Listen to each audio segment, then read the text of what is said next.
on which one? On that? Hey, Greg. This Samsung has a 25-foot HDMI cable on it, by the way. So that might be a little bit easier. Okay. All right. So, getting ready to go live. Woohoo. Jump in here. Oh, We need to grab another chair. We need another chair. Just steal one from me. I will. I'll steal one for you. That works. Here, I'll slide down. You just slide one of those chairs over.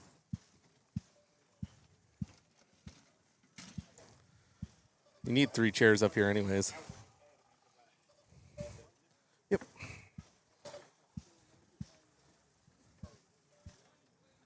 All right. Uh-oh. He wants to go to a Patriots game tonight. Yeah, that's what I saw. I saw. No. Yeah, they're playing in Cleveland. No. I was like, man, how much are tickets? I'm going to tell him I already went to Cleveland once. I'll go watch some fake football.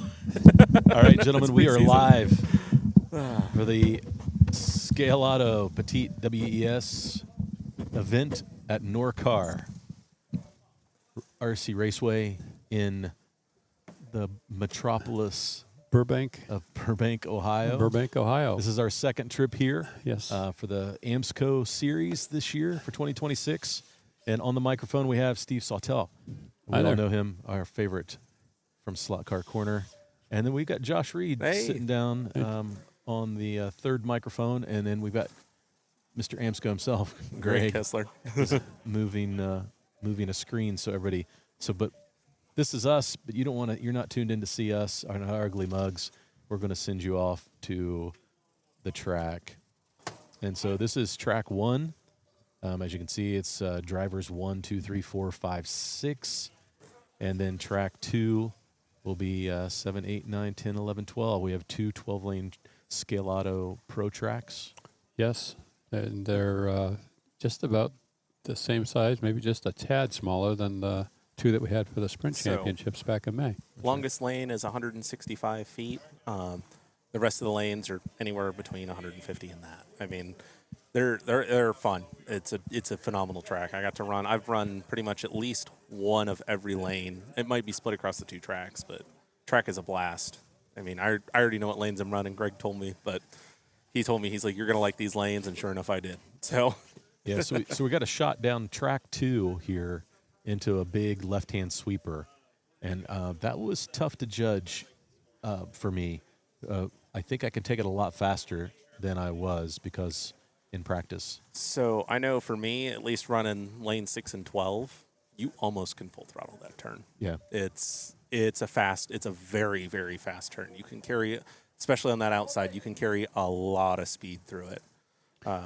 Steve, how are we rotating through these lanes? And Josh, keep me honest here, but I think it's going to be 1, 3, 5, 7, 9, 11, 12, 10, 8, 6, 4, and 2. That's correct. So they're actually going to be rotating across both tracks. It's not going to be where they're going to race on one track, do a complete rotation on that track, and the other 5 teams be doing the same thing on track 2. And all the drivers are going to be rotating through all the lanes on both tracks. So it'll be a lot of fun. Yeah, I think that what people were struggling, even the teams when they got here for practice, was how the rotation was going to work. And they were kind of wrapping their mind around the fact that it's like one big track. Yep. Yeah. Even though it's 2, from a timing standpoint and the lap counting, we're doing one computer and we're running multiple Tracks. multiple tracks as one. Huge shout out to Patrick with Fast Laps for making it happen. As far as I know, it's this and DS can handle multiple tracks. Patrick's done a phenomenal job of building this for us the way that kind of we wanted it, and his ultimate vision down the road. And we just kind of were like, all right, get to it. We were kind of accelerated his process on it, but so far in practice all day, I mean, we started 9:30, 10 o'clock. Yeah. I mean, 9:30. yeah, we started right around 9:30, and so far there's been no hiccups to speak of. I mean, the timing software's been working great. Oh, yeah. I'm looking over at the computer now. We're just letting it do its thing, loop around. Practice is running itself because every team out there, if you guys will notice on the leaderboard, if Marty pulls it up, has their own assigned lane the entire time. Yeah, so I've got a shot of the leaderboard full screen right now so people can kind of see what's going on. This is the practice race screen. The race screen during the race will look a little different, but this is giving guys their last like 4 or 3 laps and the best laps, so they can just get a judge on how the cars are running. So this is just it's a great shot. He really added some nice features. He did, and we'll be talking to Patrick on the stream. Yeah, for sure. Not this afternoon, but Yeah. we'll definitely be talking a little bit more about fast laps, doing a little deeper dive on it, and It's definitely been a passion project of his for the last 10 years. Absolutely, And and great to it's, see it come to fruition. Yeah, and it's not just for events, these bigger events. I mean, that's Right. where many of our viewers have probably first heard about fast laps is, either at the Sprint Championships or today. But if you're a home racer, you're looking for a race management system or a club, or you're looking to organize events, like this, hopefully, with AMSCO, but it can handle it all. yeah. He's done an amazing job. Yeah, I can't really add to that. Yeah. This program's come such a long way since Marty first introduced me to it when he was running at his house. And first time I even saw it, I was like, oh my gosh, this is such a just really nice program. The race control screen is amazing. I mean, I could keep going on and on about stuff I like about fast laps, but Yep. I mean, I think it's starting to speak for itself, and it's definitely improved a lot since we raced it, even when we ran it here at a big race back in May. Yeah, we uncovered some things for Patrick Yep. that probably from his seat didn't make sense that we were asking for. But then once he got to see it in a race setting, coming back to the last live stream, he was like, "Oh, now I get it. Now I get it. Now Yep. I see it." And so Patrick made the trip here. Well, not only that, but if you recall back in May, when we were running that, Patrick was on vacation in Spain. That's right. On a cruise. On a cruise. Yeah. And he was in touch with us to see how things were going. So you talk about phenomenal customer support, Yeah, unbelievable right? customer support. Unbelievable customer support. And like Marty mentioned, Patrick is here today or for the event, type thing. So he's seeing firsthand, how his software is being used for this event. And he's talked to a lot of people, and I'm sure he's getting a lot of input on, maybe some new features, new functionality down the road. Yeah. So right now we're practicing, and this live stream is just give you guys some. It's really a big test for us. Yeah. Let's just be honest. But So give us some feedback on how we sound. let us know audio if we're loud enough, if we're too loud. Some of those things it's kind of hard to tell from the phone on our end. Yeah. So I'm just pulling up Stream Chat over Yeah. here. Let us know about that. But this has been great to be able to schedule practice. So Josh, talk a little bit about that, would you? Yeah, so I know I touched on it a little bit, especially now seeing the leaderboard. Like right now, so you notice LEB OKM, they're not even out there. But if they wanted to hop out there right now and get in their lane, they're probably back there tuning their cars, taking a break, eating a snack, eating popcorn, eating Chew-Its, something. But, if they wanted to hop out there, they could. They always have a lane on the track right now with these endurance races. And having this be more structured and organized, you're looking up there, there's, one person per team. Right. So we'll go down Clearview Bobcat. You have Larry Kowicki running right now. Scaleauto, the Basas family isn't here yet, but they'll be here tomorrow morning. And I don't think them missing out today on track time is going to hurt them at all. They're going to be fast. Yeah, they'll be good. You've got Larry with Clearview Bobcat. The Cave currently isn't out there right now. Scott Brown's racing with 23.5. You have Paul Goronsky racing with GT slot cars. I'm not sure who's running with Norcar. I recognize him because he was at the race in May, but there's so many faces and so many different names. I mean, it's funny. I can tell, I'll use real cars as the analogy. I'll remember your face and I'll remember the car you drive. It'll take me 6 months to learn your name. Yeah. I'm terrible with that. Same thing with lane 10. Actually, that's currently Joseph. empty, but I think that's Joseph, isn't it? Yeah. Yeah. I think he's just testing a car, making sure it works and stuff like that. Then you have Jaden LaPierre in 11 and his dad, Mike LaPierre, right next to him in lane 12 as we get to rotate. So, and the last two are racing for TD Slot Sport and Velocity Factory. Yeah, so this controlled race environment is to try to give everybody equal time, right? Yeah. In every lane, and it's created a great practice atmosphere. Oh yeah. Yeah. If people are very It's- relaxed, they're not freaking out because they're not getting track time, and They're not upset with they're not somebody upset with jumping somebody, in lane. jumping on the lane and hogging the lane and stuff like that. So it's nice to have the race management system, ensure to- that level playing field. Yeah, just to manage practice. Get managed practice. Yeah, it's just taking care of itself. I mean, I think it's on a 24 heat loop, so we do have to reset it every so often. But Yeah. you just reset right in the lane you're in because you're done with your full rotation at that point. Yep. So, but other than that, it's click the button, go, let it run. The guys can do what they want. They can make adjustments. They can, come and go as they please. I know I had a controller issue, so I just hopped down in the middle of the heat, or I had a car issue with one of our cars and just hopped down in the middle of the heat. We went back, take a look at it, came back, ran in the next lane at that point. We're seeing, driver change right now. Some guys decided, some teams decided, oh, we don't need to run in this lane. Some guys did. So, Yep. but I know we've got some really good teams here, really good guys, great group of guys. The community here is awesome. I'm loving hanging out with all of them Yeah. as usual. Yeah.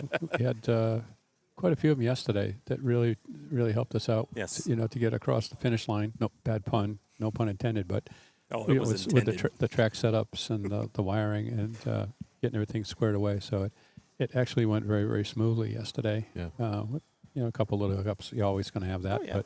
But for the most part, we weren't here at 2 o'clock this morning or something. We left and got a good night's sleep and came back this morning. Yeah, we had tracks up and operational by about 6-ish yesterday, and then we were just putting little finishing touches, adding the accents and stuff like that. We were here till about 11, but Yeah. let's be honest, that's better than the last time when we Yeah, were up for sure. super late trying to diagnose a wire that none of us thought to look at. Right. But everything's great. I mean, everyone seems to be having fun. That's at the end of the day what really matters. I'm loving this. I don't think anybody will complain about track time. No, I don't think that if that's a complaint, I'm sorry, but it shouldn't be. No. Yeah. Yeah, it's So- been good. From our vantage point, we're just about dead center between the two, Yeah. the two tracks, right? And Josh, let's talk a little bit about they're mirrored, Yep. and which direction the cars are going to be raced in on each track. So I'm trying to look. So at the angle that you guys are currently looking at on track 2, you'll see the cars going away from you underneath the lap counter. On both tracks from this side for track 1 and track 2, they will be going away from you. Track 1 for turns 1 through 3, it'll make a left in general. It's an S section.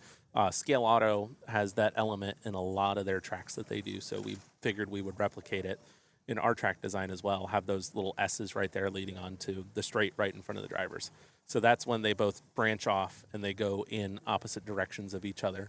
But driving them, you don't notice, honestly, that they're mirrored. It's not like, oh my gosh, it's a complete opposite track. Now, if it was reversed, that's a different story. Yeah, so it's still they're the same tracks, but they're not. Yep. So They're similar. they're similar. That's probably the best way to describe them. Yeah. Right. Again, it's challenging. Right. It's more fun. Mm-hmm. That way. And we should point out. We mentioned that the lane length. I think you mentioned is 165 feet or so, Josh, earlier. This lane. Right. But these layouts are completely different than the layouts that were raced in May. Yep. Right. Obviously, they're still Scaleauto track. Those are 8 lanes. These are 6 lanes. Each. But the layout itself. It's a different layout, right? So it's not like people who raced here in May and have now back here, they have kind of an advantage, right? Yeah, the only advantage they have is they kind of know how the tires are going to wear. But again, we're running different tires. We're running the AS25, so 25 short Scaleauto tires, which are more meant for this endurance style of racing versus the AS20s. So even then, it's like they're still up there. They're trying to figure out how are these tires going to grain.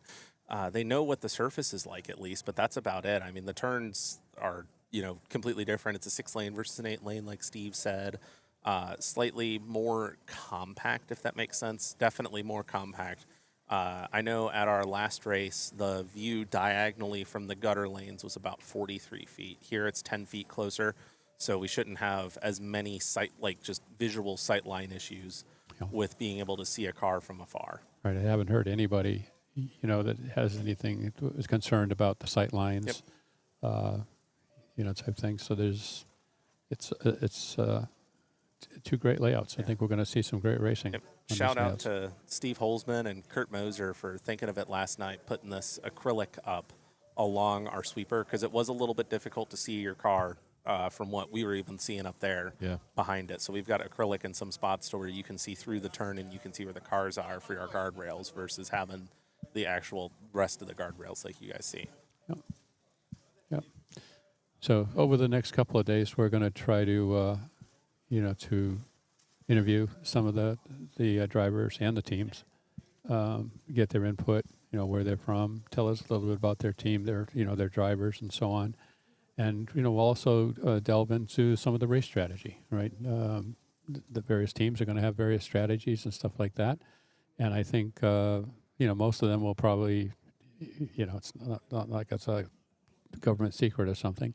I think they will, share with us, how they're planning to rotate. And some of that's going to be driven by how many team members you have. Right. The Scaleauto team, they're going to have a different strategy and with the rotations and lane assignments and stuff like that than a team that has six or seven drivers.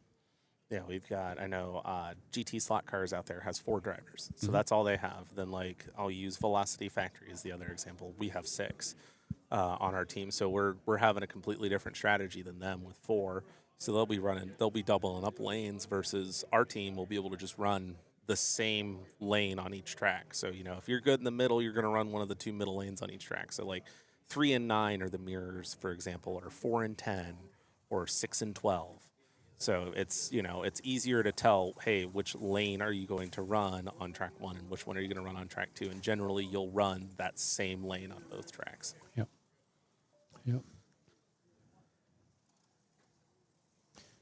So we have some people in the chat already. Oh, man. So let's check out. We've got Ernest, Easy E Slot Cars in the chat. Richie Austin is here. Chris Pitskowski is here. Afternoon, Marty. And Team Jim, NorCal Slot Cars, is checking out the stream. Hey. Thanks, Jim. Rob Crossland from the UK. Good luck. Thanks, Rob. Changing gears, we knew this guy. Hey, Three Stooges or Amigos. That's Matt. That's Matt, our good Matt, buddy Matt. where you at? Why aren't you here yet? He's on the plane. He's en route. Come He's on, en Matt. route. He's en route. Go make that plane go faster. And we got a big yes from Mr. Ian Douglas. Hey, Ian. What's up, Ian? Good afternoon. Yep. George is in the house. Chris McFarland. That's George from Area 51 Raceway, North Carolina. Thank you. John Tucci. Digital Mode Push. Hello. Yeah, man, we got great turnout for Thursday afternoon. Yeah. Shady Dave, Jason Comedina. Yep. Everybody's at work and they're bored out of their And minds. So they Thursday afternoon. figure it's better than playing solitaire on their PC. So they figure they jump on the stream and listen to us, right? Hey, Yeah. Braden, who? Yeah. Braden. What's up, Braden? The tracks are fun. It's a great layout. It's a lot of fun, but it's definitely different from May. Very much so. Yeah, for sure. Yep. They're a little bit more tight, I'd say a little bit more technical, but at the same time, just purely because the sight line's easier. Yeah. I mean, and the times aren't lying right now. They're definitely quicker. We're seeing laps getting down to the 12s right now. For the fastest lap currently on there is 12:1 with TD Slot Sport in lane 10. That's Jaden LaPierre driving for them. Yeah. But we're starting to see lap times come down as the tracks get more rubbered in as well. So that's always good. The tracks are, they were a little slick this morning for my one lap I got before I had to go get Robert from the airport. So my brother Dusty's out there. Man, We Dusty. need to be giving him a hard time because he should be here. But Dusty, it's okay. you should be here. Hey, my dad's in the stream, Philip Reed. Yeah. Yeah. I'm just getting ready to push him up. Dave, UC Slot Cars over in Australia is tuning in. What time is it in Australia? It's gotta be like 4 in the morning? I was going to say it's got to be 3, 4 o'clock in the morning. That's what I think. Holy cow! Yeah, Dusty, I found some Go Fast juice you'd be enjoying here after practice at the hotel. But you're not here, so you can't enjoy it with me. Brad is in the house, HSF. Yeah, we got a great crowd. Guys, thanks for tuning in. We appreciate it. We'll try to give you, this is just some practice coverage. We're just checking out our camera angles, our making sound, sure, video. we've got some other. Putting in the inside lane than him. I'll see where he's comfortable. Okay. Well, I got some breaking news for Velocity Factory. What's that? We got a new teammate coming. Oh yeah. Andrew Shin will be racing with Velocity Factory. Wow, Oh yeah. Nice. So that's Greg great. just told me. Yeah. Greg now can resume his duties as a full-time race director, Yeah. which is great. Andrew 'cause- raced with us in May, Fantastic. and he just So- raced on the sled at Nationals. Yeah. Yes, he did. I can't wait to see him. That's awesome that he's coming. I didn't know he was because originally I know he wasn't planning on it. So Yeah. I'm looking forward to it. We'll have to get him in some lanes, get him practicing. I know he's fast. He's grown a lot as a driver. And I don't know if him or his mom or his dad are tuned in right now, but it's fast. And the number 1 pick in the slot car draft, the Velocity Factory team selects Andrew Shin from Yep. Michigan. Man, Michigan, that's right. That's so great. Is he eligible for a signing bonus of any? So that means we're losing Greg off that team?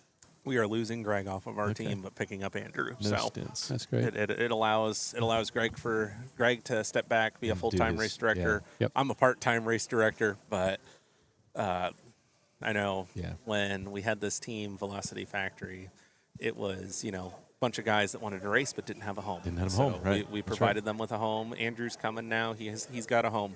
Yeah, I mean, that's if great. anyone else wants to make the impulse trip, we've got a home for you. Yeah, it's Yeah. not too late. Yeah. It's not too late. Yep. Bring, Come on down. Yeah. Can travel, bring controller. Ian Douglas, bring a Braden Pollard controller. calling you. You don't have to worry They're about just not right around the corner. setting up No, no. cars. The cars are waiting for you. Yep. Ty is Now we've got a listening couple in the good truck. cars. Yeah. Yep. You guys put in a lot of work. Caesar, quit texting and driving. Or are you waiting on your rental car still, bud? Yeah. Oh, Credit looks like a lot of fun. Yes. yeah, it is. Yeah, that's Caesar. Yeah. Southern Yankee Speedway is in the house. You got Awesome, John guys. Mark. Tune Hey, in. Alexa, where's John Mark? Did I He miss just messaged, so him? Oh, okay. Yeah, it hasn't Sorry, popped in mine yet. You're on. yeah, You're direct. I'm direct from YouTube because Marty's chat's far away from me. Caesar asks if the food truck's coming. I'm not sure. That's a Wayne question. I Hey, don't John know. Mark. I hope so. That was a really good food truck last time. Thanks for tuning in, Alexis. Appreciate it. 8:50 p.m. in the UK. That's not bad. Yeah, Just settling in for the evening. that's right. Probably going out to dinner in the UK. Could be. Yeah, right. we used to go out. I liked it. We used to go out quite a bit later than I'm accustomed to here. Oh, Ray Lego just messaged me about 20 minutes ago because I'm not checking my text messages. He's watching, but he's lurking in the chat. Hey, so shout just out say, to hey, our what's buddy up, Ray? Ray. Yeah. Had to rep Voltage Records today on my hat for you. So, Got That's one of the young racers coming out to join yeah, joining with Velocity. joining with the Velocity Factory team. Yeah, I'm super happy about that. I'm still running. Yeah. My strategy for what my lanes are has not changed, but that kind of shakes up you, mainly Marty and Mike. Those are the two guys I'm like, I need to find somebody to fill in that inside. So, Marty, you're hearing that here first. I'll Okay. talk to Mike. I'm sure he's probably comfortable anywhere Yeah. because Mike's a great driver. Yeah, he is. He's really good. Him and Jaden are both really good. So, but and then again, I need to see where Andrew's comfortable. Honestly, I'll just have him, when he gets here, just get on and run. Yeah. It's going to be the same thing with Caesar. I just inherited a team. Yes, you did, Josh. So, but as long as we know what lanes we're running, that's all that matters.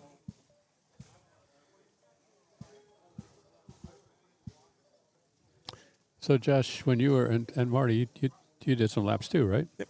Yes. Yeah. So where did you guys come out? You know, where were you having problems? Gosh, looking at this track, looking at this shot right here, this is track 1.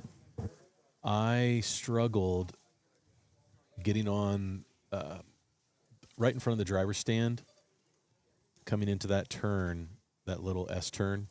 I was getting on the power a little too quick there. And so Josh had been standing there, and I think he marshaled me like 3 times. And then I think that the sweeper, this is a big right-hand sweeper here that's in the bottom of the screen. I think that if you come in too fast, you're out. But if you hit your brakes you can carry a ton of speed through that. And so I think it took 3 or 4 times to really to get that sweeper right, and it changes drastically as you move inside to out or outside to in. Outside, yeah. If you look outside, it's the big sweeper, like you said. But then, as you finish up that sweeper, then you've got the tightest corner Yeah. going onto the, leading onto that straight. And just the opposite, if you're on the inside lane, you're coming in, you've got the tight way around that big sweeper. But then, as you come out, it opens right up, and you can, start accelerating onto the Yeah, so the straightaway. car coming through the sweeper here, Yeah. once you get out of that sweeper, that whole inner is so it's such a rhythm section for me that I got into a really good rhythm, and I was not having any problems inside. And I'm trying to carry a lot of speed, but it was like just braking was good. I could really get into a nice rhythm.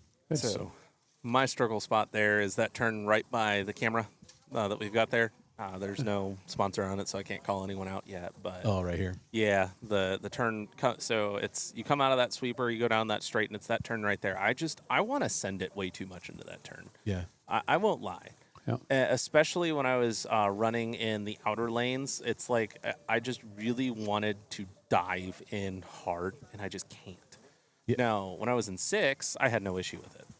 Yeah, Josh, on that outside, I feel like we could really ride the rail on that in May. Yeah. And I was not able to do that Yep. as well. I was coming out. Yeah, it's definitely, like we've touched on, a different track. It's a but, different track. Yeah. I mean, it's funny. There's a couple elements. It's like, oh, this was in it, but it handled the car handles completely differently than it did in May, just around those sections. Probably because it's a little bit tighter, a little bit smaller, stuff like that. So when we talk about the cars, what's different about these cars compared to what we ran in May? So and I'm actually going to pull up the rules here because I know what they are. It's just I didn't plan on running, so They're similar, but they're not the same. Yep. So I know for the M8, the minimum body. So for the GT car, we'll start there. We're only running one GT car, which is the BMW M8. Right. So when we run that portion of the race, everybody will be running the same car. I also know that the minimum body weight is different. It is. I'm looking it up in the rules right now just to be sure. So we are using one motor pod instead of like in GT3 at our previous race. We allowed multiple different motor pods. Another difference is you're allowed to run the plastic pinion if you would like, as well as the nylon pinion as well as the Urkel. So we're given that one more compound option. Yeah. Then where is the body weight? I already touched on this. Tire compound is a 5 shore difference. So we're running the AS25s instead of the AS20s. So for those who may not be familiar with how Shore A works, the Shore A 20 tires that we're running in May would be softer than the Shore 25 tires that they're running in this event. So this is a harder compound. Yep, we valued it more for longevity. In the endurance yes. format. Yep. Slip-on tires for those wondering. No previous prep done. The guys will bring their cars up to tech completely naked. Here, hold on. What's up?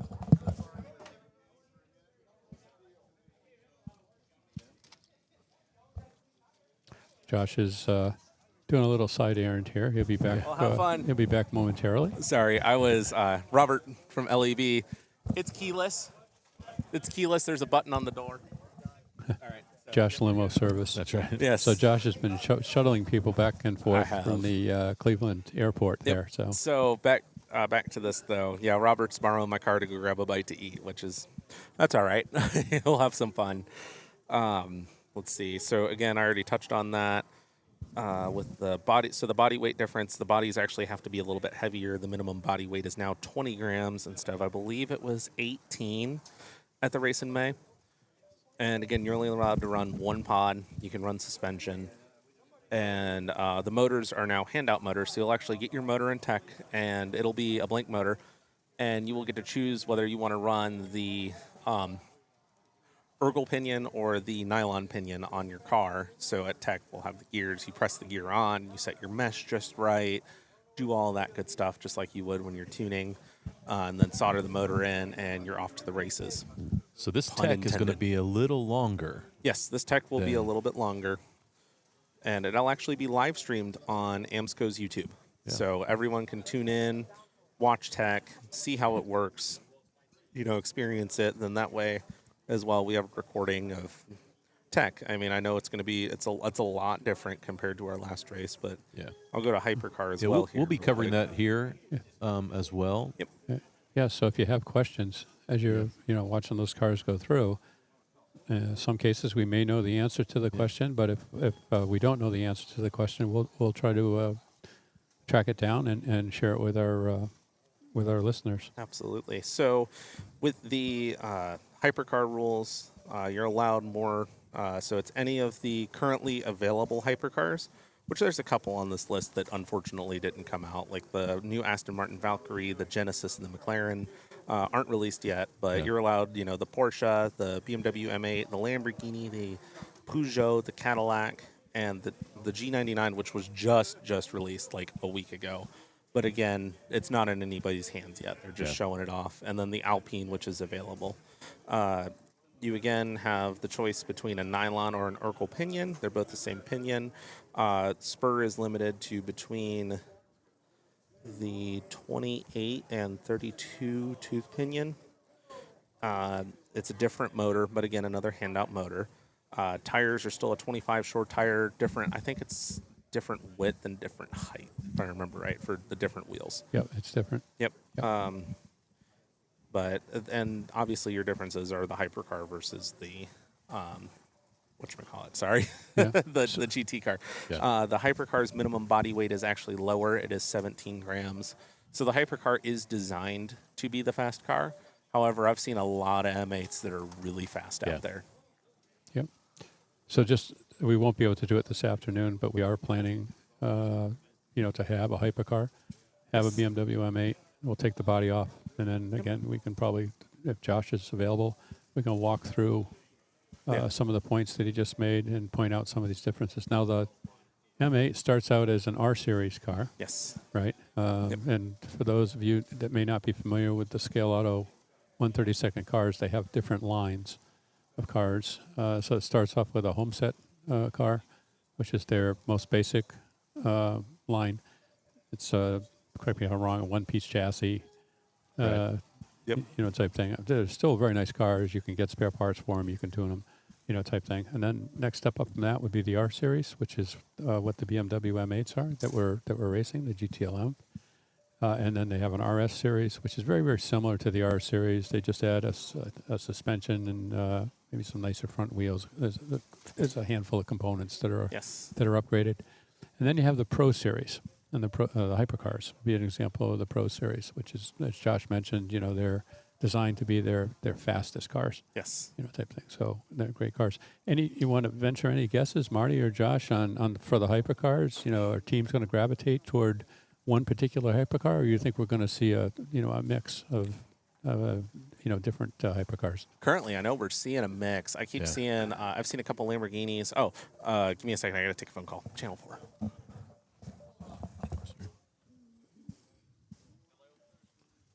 Yeah, I think there's quite a few selection. I think we're deep enough in this hypercar series with Scaleauto that people are figuring out all of them. Yeah. And so I think last year we saw quite a few Peugeots and people were settling on 2 or 3 different versions. But I think people have figured out the Cadillac, people have figured out the Peugeot, they've figured out the Lamborghini. I think there's lots of choices now. Yeah. I know what our team's running. I mean, we kind of got cars built by Greg, especially when Greg was on the team for that short period of time. And it's we're running the M8, and the Lamborghini. And I will say that Lamborghini is a phenomenal car. Scaleauto's really stepped up their game. You can tell that they've been making minor tweaks over the time ever since the 963 came out with these cars. But I still think any of them can win. I think Scaleauto does a great job with making a class of cars that compete really well with each other. Yeah, and speaking of a class, and Marty and I have talked about this a little bit with some other releases and stuff, but They generally, like the hypercars when they first became available, they had, I think it was the Porsche. It was probably the first one, right? The Porsche 963. They introduced several of them. So if you wanted to have a series and you wanted, have some different cars on the track, you could do that. And now they have considerably more options to choose from. But, some of the viewers, sometimes we get some feedback on, oh my God, it's a $100 car and, it's a very expensive car. And yeah, $100 is a lot of money, but you're getting a lot of car, and it's not just the car, you're getting a lot of options, a lot of flexibility. If you want to tune that car, they have tons of parts that are available. You don't have to. You can take it out of the box. You can take either one of these cars out of the box, and you can put it on the track, and you can have a great time. But if you like to tinker, if you like to tune, there's lots of tuning options that are available. Yeah. And the other thing, too, is if the car goes off the track onto the floor, you break a chassis plate or something, you can get replacement parts, so it doesn't become a shelf queen. Yep. Right. So, great cars. To answer Matt's question that you've got up there, Yeah. is it expected to change tires in the race in either class? You don't have to. A lot of the teams have been studying how these tires are wearing, how these tires are graining. It'll be more of a judgment call. I know I was talking last night to GT slot cars, and Chris Radish is their main strategist, pretty much. Yeah. And he was saying they're going to run the tires till they can't. I mean, basically to where the car doesn't move, they're going to try and run those tires as long as possible, which I'm not going to lie, 6 hours per car. I'm going to be optimistic here and say we aren't changing tires. Yeah, However, I think everyone should have a backup set just in case. Yeah, I think you're right, Josh. I think that that little harder compound, the choice that we made to go to the 25s, Yes. is probably going to prevent tire changes. If we had the 20s, I think we'd be changing tires. I think you're right. Because after running at the May race, we ran the 16 lanes, and then we had the semifinals, which were on 8 lanes, and my car felt like it was on ice by the end of that, just because of how small the tires were. Now, going into the semis, it was hooked, but coming out of them, it was ice. G-Town asks, looking great. The layouts, what voltage? We're running 12 volts. 12 volts, from what I understand, yes. Yeah. So that's the plan. So Cruising Chris asked, when do we, hey, AMSCO, when are you coming to the West Coast? We're working on it. Not sure when, to tell you the truth, but I know that's a big thing that a lot of guys have been asking for. We'd love to do something out west. Well, I'll leave it at that. Ian gave us a pronunciation of Chris Radistich. Radistich, Yeah. or as I pronounced it at the May race, Radistich. Radistich. If you want to be safe, it's Chris R. Chris R. It's Chris R. Yeah. Yeah. Right? Chris R. You can't go wrong. We appreciate that, Ian. Yeah. Yep. Yeah, we'd like to get people's names. I'm not a professional commentator here. That's all right. None of us are, thank goodness. So it's interesting, we've got racers from all 10 teams Yes. on the 2 layouts right now. Yeah. Yep. You know, practicing. Again, I don't get the sense, there's any frenzy or anybody's, it's real hectic. It's very relaxed. Yeah. There's a lot of banter. People just having a good time. Yeah, we've got Sean up there in lane 2 for velocity. Lane 3 is technically empty. Lane 1 is technically empty. They're just trying to run some cars around, do some quick testing. Yeah. That, and I mean, they're keeping the lanes clean. Let's be honest here. Lane 4, you've got Kyle Moray with TD Slot Sport. Lane 5, again, I apologize to him. It's another empty lane, so empty. Lane 6, Norcar is actually one of the teams that's not up there right now, at least not in their assigned lane. Yeah. Mike Shanks is running lane 7 for the Cave.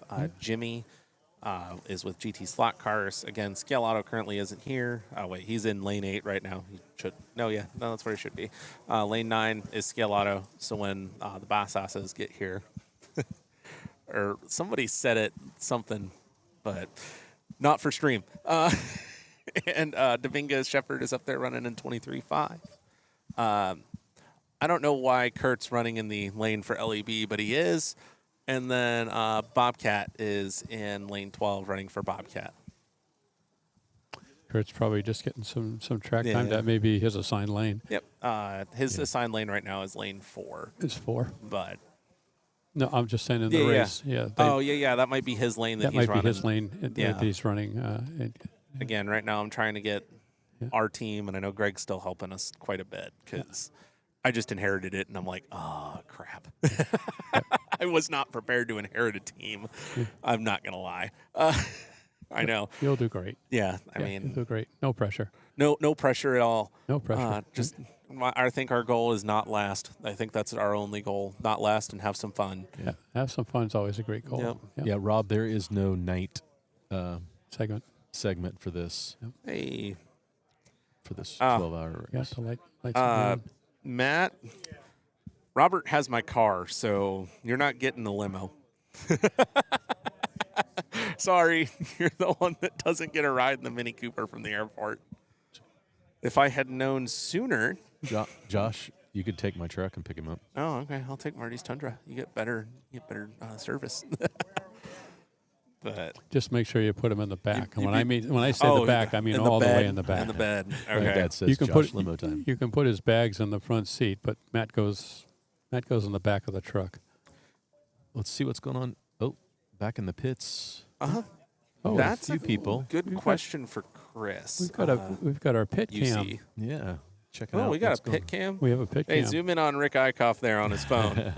we got Rick to is get on back the to phone. some professional phone talking over there. That's right. Yeah, he's professionally talking on the phone. He doesn't know we're talking about him right now. Oh, that's You're looking at track 1, which would be positions 1 through 6. Right. Just to the Shout out to our professional marshal out there, Mark. yes. He's been in that chair. Slot Journal Mark. Slot Journal. Yeah. He's been in and out of there all day, pretty All much. day. Yeah, he was here most of the day, or all day yesterday. Yeah. Yeah, Right. he's Him been and- fantastic. Great he's guy. been helping out with the event. Yeah, he didn't come to race, but he said he came to help on. Oh, my gosh. Jim Rose said, Ian Douglas, Braden has the Motown jet ready. Let's go. Let's go. Oh, man. Yeah, we'd love to see you guys out here. We miss you. I Yeah. can tell you that, Yeah. especially Ian, Braden, Todd, the guys that made the adventure and the guys we haven't met in person yet. Yeah. Yep. We'd love to meet you.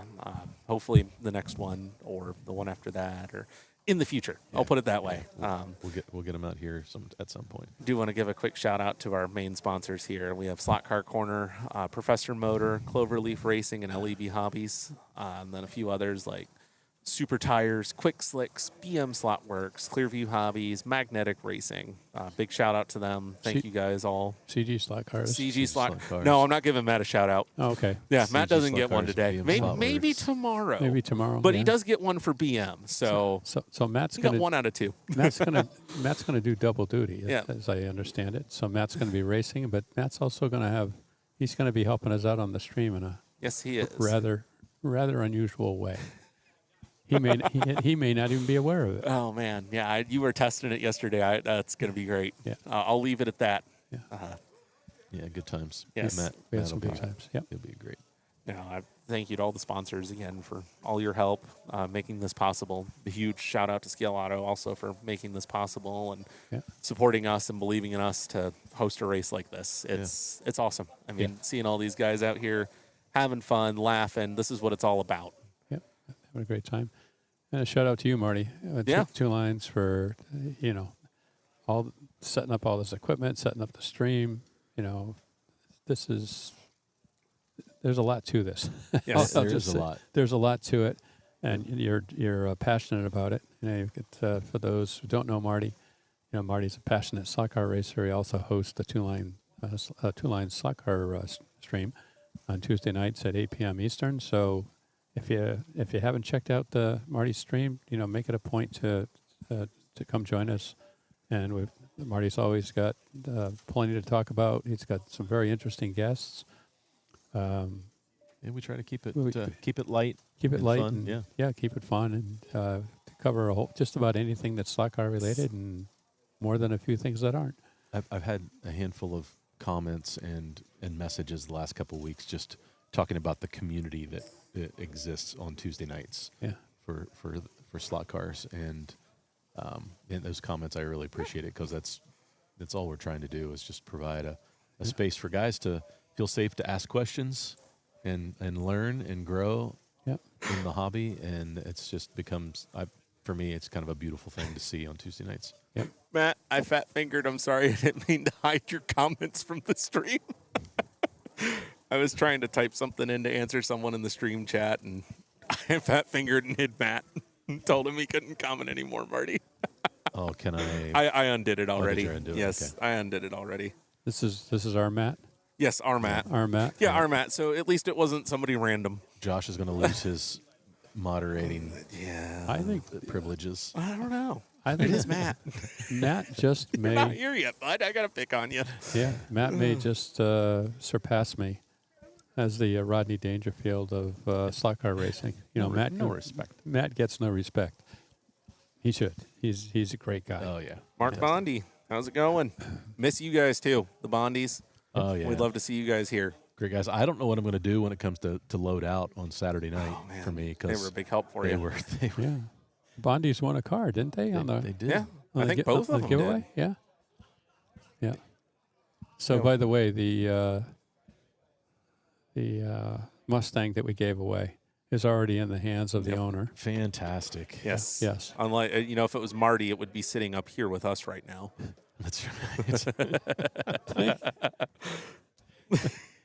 it helps that the Mustang, the winner of the Mustang, like, is very close to Slot Car Corner headquarters. Yes. And how is that relevant?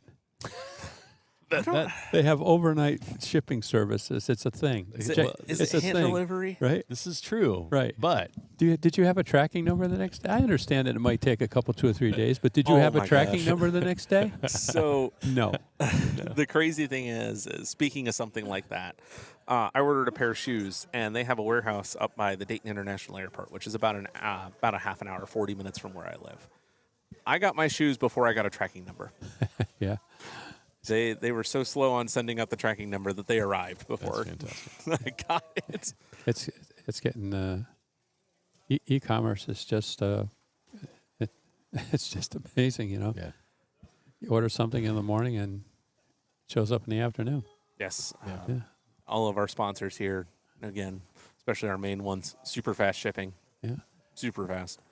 That They would get be it to you. that would They be a get it good to you quick. topic on Two Lines, something like Marty, because we could talk about our shipping adventures. You know, collectively, you could have, Yeah. you know, you could have Oliver come on, Mike come on, me come on, you know, and, Yeah. and collectively, I'm telling you, we've got some stories. Oh my Yeah, gosh. no doubt. We've got some stories. Robert told me one on the way Yeah. from the airport in the Mini Cooper limo. Yeah. He was talking about when they were shipping the Professor Motor magnets. Actually, they were shipping them. They'd just throw them in a soft-sided bag. Forget about them. He'd have customers reaching out. Hey, my magnets never made it to me.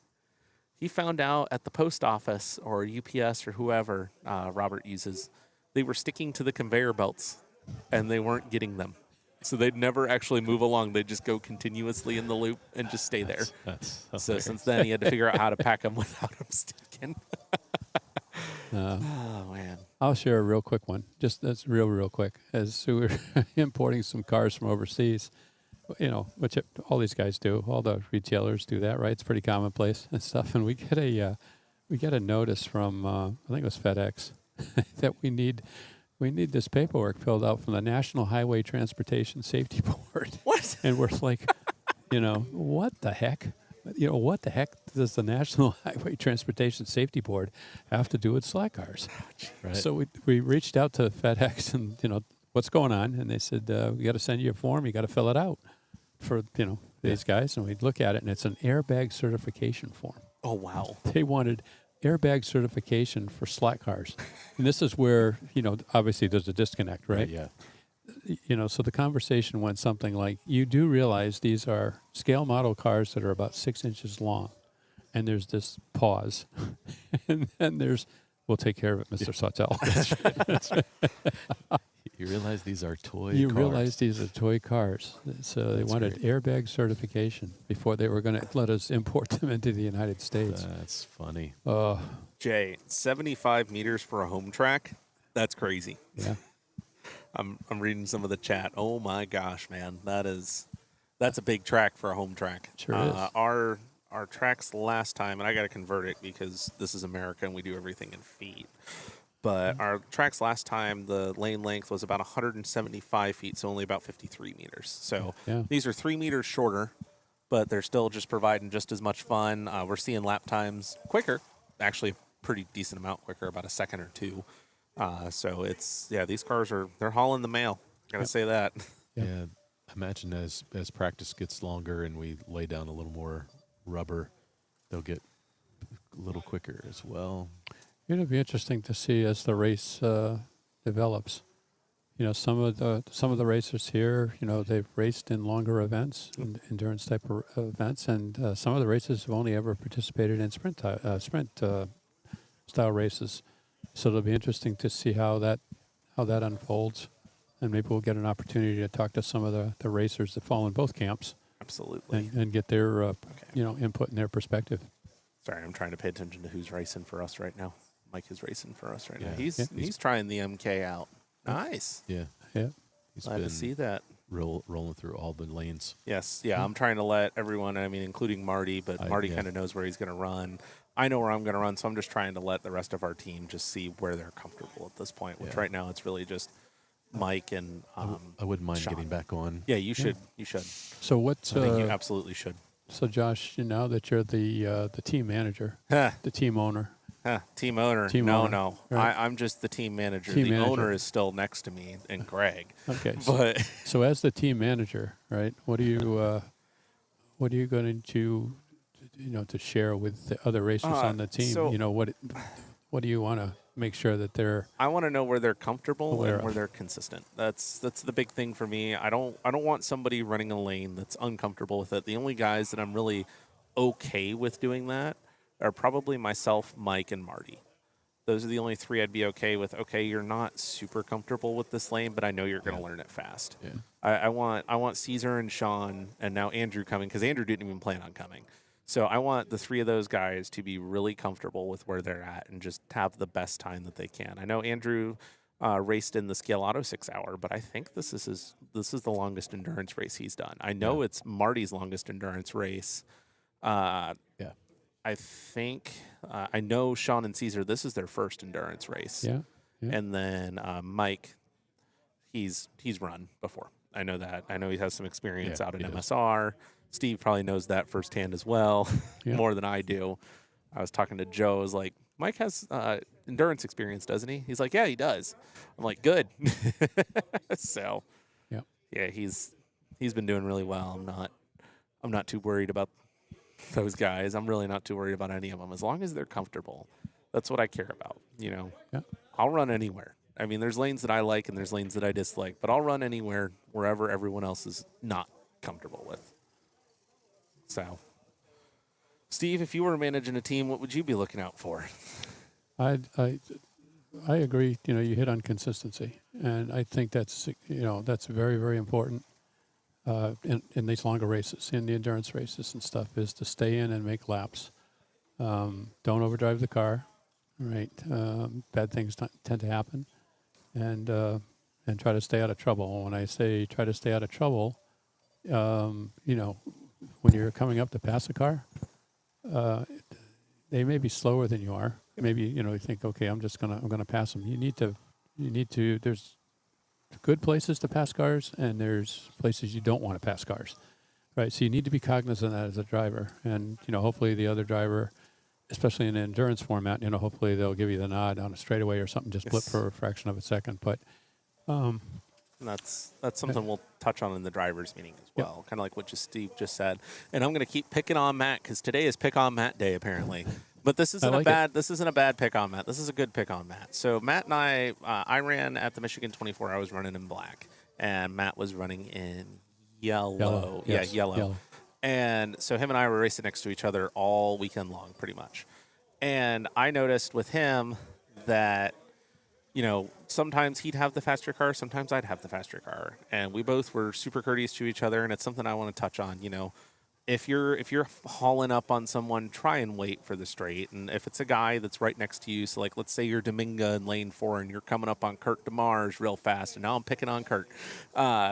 Dominga will want to say, hey, Kurt, this straight or wherever they're at, and they're starting to be door to door. And Kurt, I know Kurt's a really good racer. he'll let up a little bit, let Dominga by, for example. So then that way you two don't ruin each other's races by coming into a turn really, really fast. Well, that's a great point, Josh. Is when you come out, you might not just ruin your race, right? But it's easy to ruin somebody else's race, or set them back, right? And we've seen that.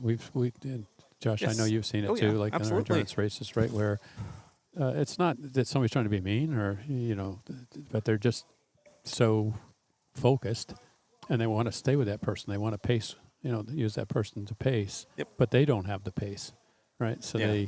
they get in trouble, and unfortunately sometimes you get collected too. So you have to be cognizant of where you are on the track at all times.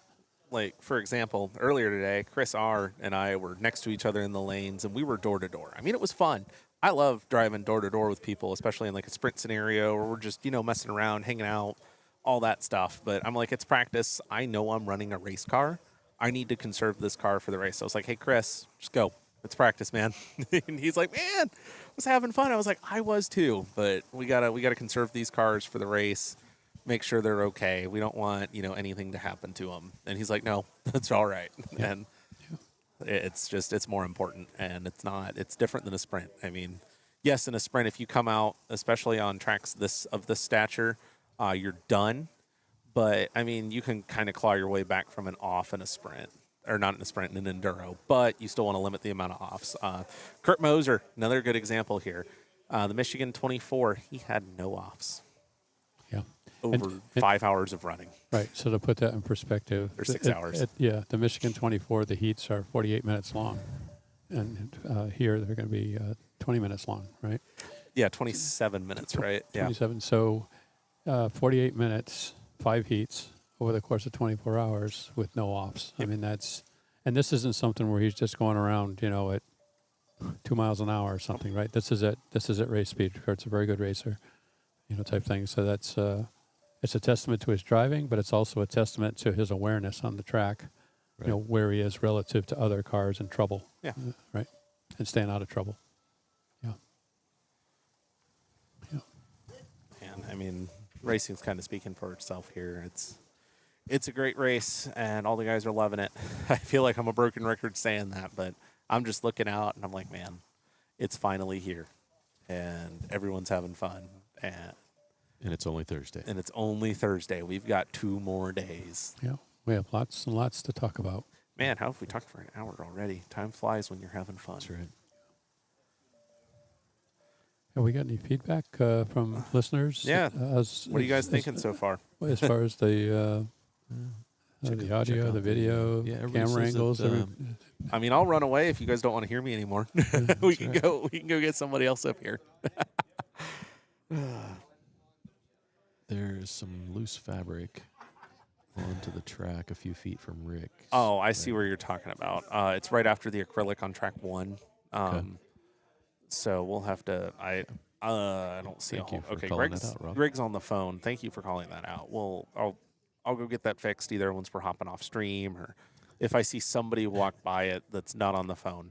Dusty says, "Oh, I'm taking Dominga out any chance I get." Man, hating on Dominga. Dusty, this isn't Demolition Derby, Dusty. He and Dominga have a thing. They attract each other on the track. Yes, they do. Yeah.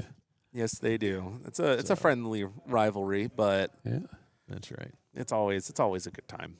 Gary Dunmore is in the house. Thanks, Gary, for tuning in. Now, who did we give the calipers away to? Dominga. Domingo, Yeah, right? Dominga got the. I wonder if he's got his slot Oh, I'm sure he corner does. calipers. He does. You know, Steve, Yeah. why don't you find a factory overseas to make you some digital calipers and put the slot car corner logo on them? He has them Have because an I didn't have to official send part them out. number. We could do that. What's that? He has them because I didn't have to send them out. Oh yeah, that's right. You did That's a local good point. pickups. Yeah. Jay asked, "This is no magnets?" Yes. Yes. No magnets. Yeah. Yep, no magnets, rubber tires. There is some. It's not a magnet per se, a chassis magnet in the traditional sense, but the motors. There's a little bit of magnetic attraction with the motors, not much. George, that's a big compliment. Those are some tall shoes to fill. There you go. Those are some really big shoes to fill. I don't think I could ever replace Ian. Shout out to our buddy Ian.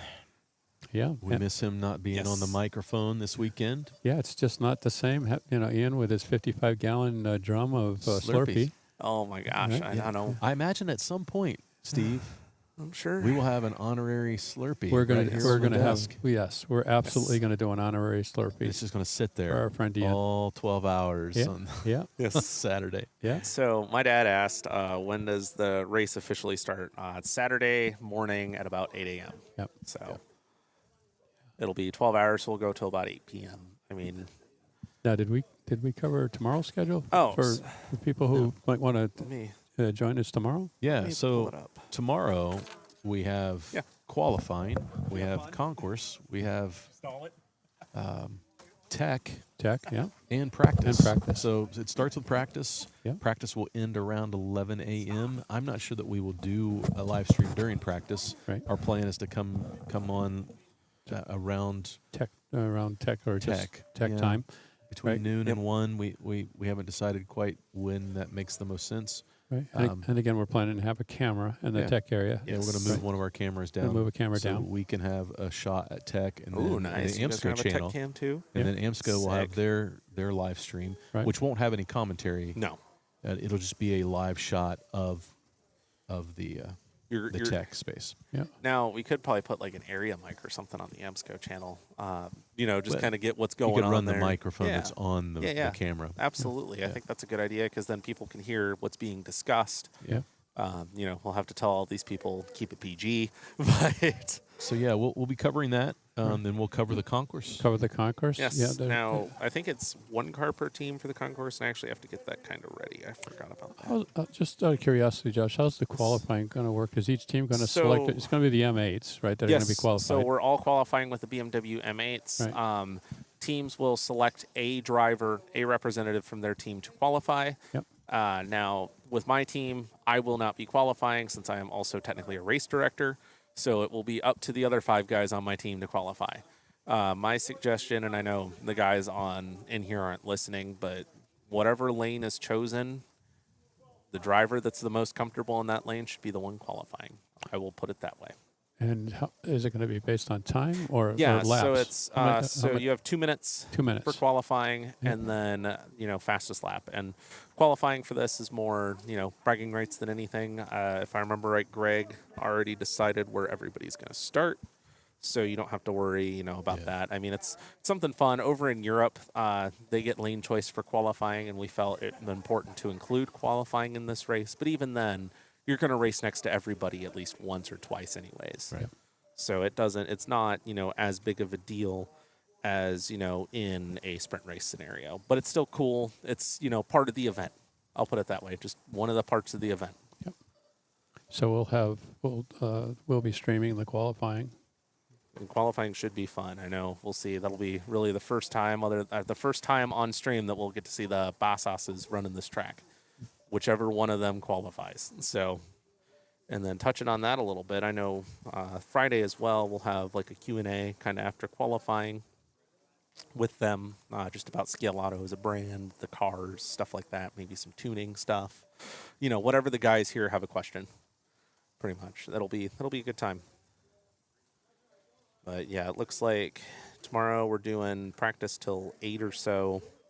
Then tech is supposed to 8 till 2. Then tech is supposed to start at about 3. Then concourse opens after these are all approximate, by the way. It may start sooner, it may start later. No promises, guys. However, for those that were here in May, we are running on time, if not a little bit early right now. So that was a huge thing that we wanted to improve on was our scheduling. I know it's big. Yeah. We'll be able to go sit down and have dinner tonight. Yeah. I'll put it that way. 6 o'clock. Yes. Yeah. Practice ends. We're ending practice at 7. Yeah, 7. they I'm extended sorry, it an 7. hour. Oh, We had okay. a little track problem this morning with track 1. Yep. And Greg and Patrick and Steve did an awesome job of troubleshooting that and getting it fixed. Huge shout out to them. Had to do some soldering underneath the table, and We did do some siding underneath the table. but hey, they got it fixed and they found it really quick. Yeah. And that's the thing. I think we're learning Oliver's wiring setup well enough now that we're starting to figure out when there is a problem what to look for. I will say Oliver's harness is really nice, especially. it's impressive. How many power taps, Josh, do we have on each track? I think it's 5 on each I track. think it's if I 5 remember too. right. And when we were testing, on track 1, all 5 power taps they tested right out the first time. Yeah. And on track 2, two, when we there was a tested, problem with one. we had a problem with one. And Huh. not to mention any names, but guess who installed the wires on the power tap that we had the problem with? Matt. No, Matt wasn't here. But it Probably me. But no, it begins with an M. Marty. You were close. It was me. I looked over and those guys were tearing that section of track apart, and I was See, like, I messed that track I up. had to pick on Matt, though, still. Yeah, Josh, I thought you had to go pick up Matt. we tried. No. No. No. No. I think he's getting a rental car. Oh, is it? Or Or no, he's walking. He'll take Well, an Uber. Okay. He'll take an Uber or something. Yeah. Well, that's the No, thing. Matt. Is if I had known that, I would have said, Robert, I gotta go pick up Matt. You're gonna have to steal somebody else's car keys. Yeah. Yeah, Matt. Next time, just message me, text me, something. I'll give you a ride. I don't care. Yeah. No Not worries, that big we'll of a take care deal. of you. Now, however, I can't give more than one person a ride at a time in my car because it's a 2-door Mini Cooper. But I'll make sure everyone, if anyone needs help. I know last night, Rick Eichhoff, unfortunately, he made it here, thankfully, because he said about 150 miles away, his car started making a noise. And he got here, and him and I drove around the parking lot, and I could hear it. I was like, man, I can't tell what it is. It was kind of hard. And my brain thinking, it's all-wheel drive, and I'm used to working on front-wheel drive cars most of the time, or cars that are laid out like a front-wheel drive car and then have a little piece to go back to the rear for all-wheel drive. It ended up being the drive shaft from his transfer case to his front differential that snapped. And as he was trying to leave to go check in at the hotel, unfortunately, it came up and smacked his transmission pan as well. So, but again, he was here where it broke down was safe, and he's still in high spirits. I mean, to go through something like that and be carrying yourself with the level of professionalism and coolness that he is, he's doing great. But yeah, I gave him a ride to go get a car to drive for the weekend. So, Yep. man, lots of questions. Yeah, keep them coming. John, Yes. Keep them coming. does anyone have a banked track for 132nd scale like we have for 124 scale? So, John, are you talking wood or plastic here? Because if it's plastic, Carrera does make bank turns, and Carreras for both. I've run on, actually, it was a place called Fastlane down in Milford, Ohio, which is just outside of Cincinnati. He actually had an oval set up to where one side of it was flat and one side of it was an 8-lane track, and it was an 8-lane one side banked oval, and then some of his other tracks had bank turns on them and stuff. Those were 4 or 6-lane Carrera, but other than that, I think Carrera has the most banking. I know Scaleauto makes a banked setup as well, and then wood tracks mostly. I mean, I've seen some wood ovals with some banking. Marty, yours has a little bit, but not a whole lot, right? Your wood oval?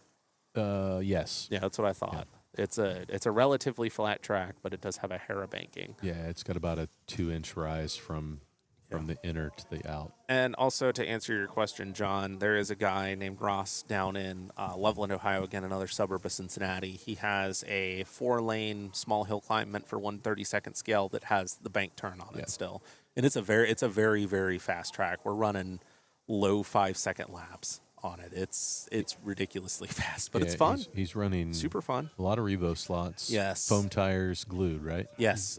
Well, no, the Revos aren't glued. We just slip those on because, believe it or not, they don't come off. The Revo foams are very impressive, and only foams are. I like foams. I like rubbers. I like silicones. If it's a slot car, I'll race it. I don't care.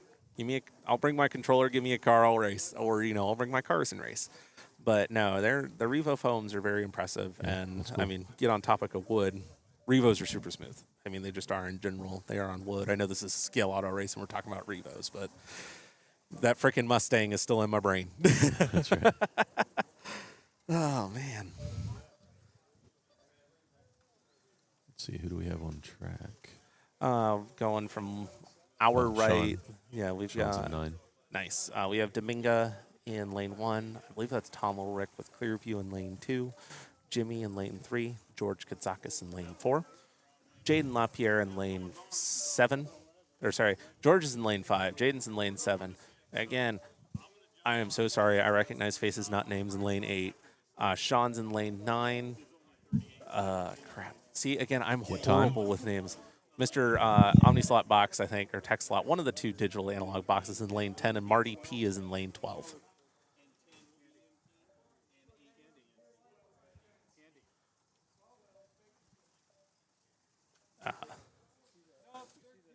Oh, cool. We're getting Andy to fix the fabric, guys. So, thank you. Thanks to Andy. Yeah. Andy to the rescue. Thank you, Andy. Shout him out. I guess that's a testament to our Oh, we to could our probably- cameras we and could our probably throw camera a angles staple too, there. right? Right, yeah. I mean, if our viewers can pick up on details like that. Yes. Which viewer was that, Rob? Yeah. Yeah. Thank you for Yeah, picking up on well that. Yeah, awesome. Who was that? It was Rob. I don't remember which Rob. Was it Rob in Michigan? Nope. Okay. Rob in the UK. UK Rob. Okay, cool. I was going to say, if it's Michigan Rob, man, how are your eyes working that well still, Stoney? Yeah.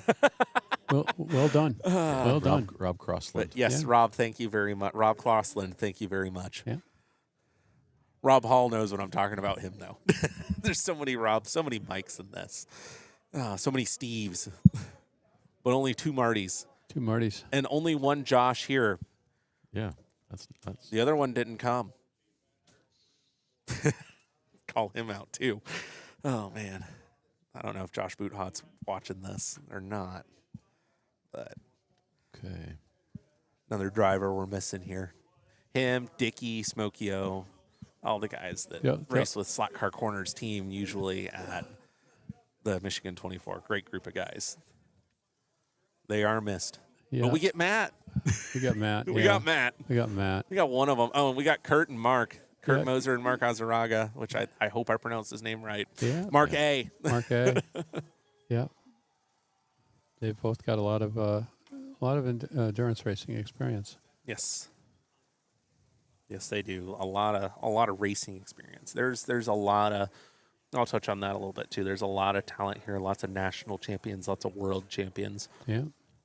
I mean, you got Robert up there, who I was talking to him again on the way here. He used to professionally, as crazy as it sounds, race slot cars back in the day, especially when he worked with Aurora and some in the HO industry a lot. And then you've got Steve Holzman, who has come in second to Andrea, and second place is his favorite place to come in, it seems like, at big events like this, multiple times in national championships or endurance races. I know he won the last Scaleauto endurance that was held by Professor Motor in Cloverleaf up there at Professor Motor.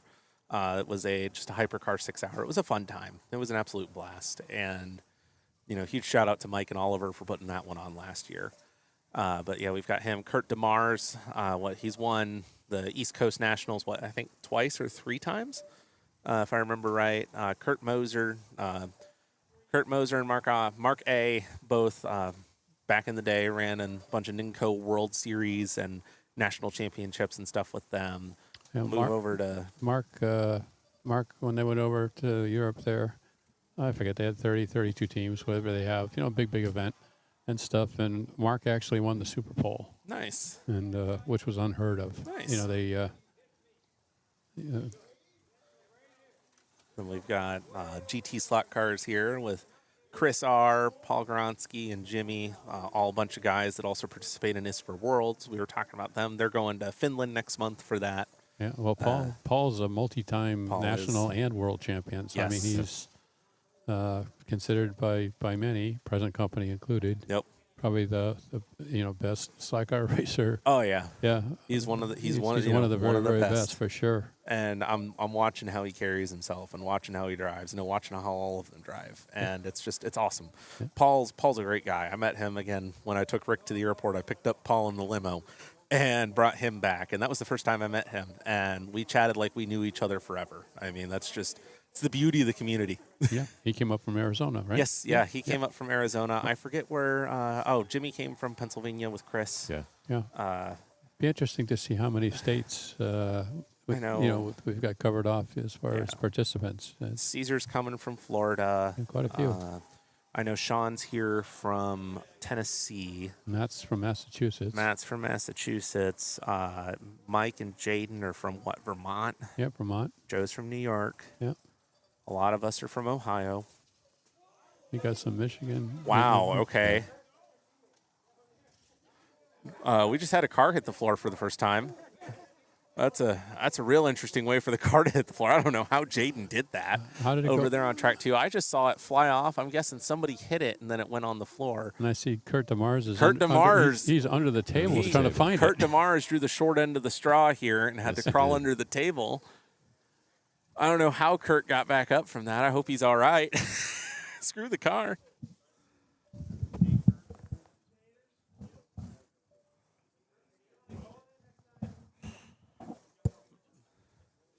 Yeah, yeah.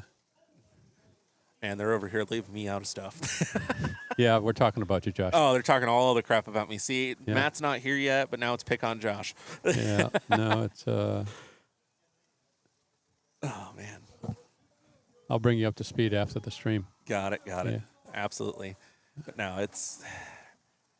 I know I keep saying it. It's just awesome. I mean, I feel like I'm riding a wave of just joy and excitement watching this race happen. I mean, especially with all the work that a bunch of the guys, Steve Sautel included, but Greg, myself, Steve Holzman, Steve Sautel, Marty, Oliver, Mike Stott, a lot of these guys that put into work, and many, many others who I probably forgot to name or haven't named, put into this, especially yesterday and Tuesday.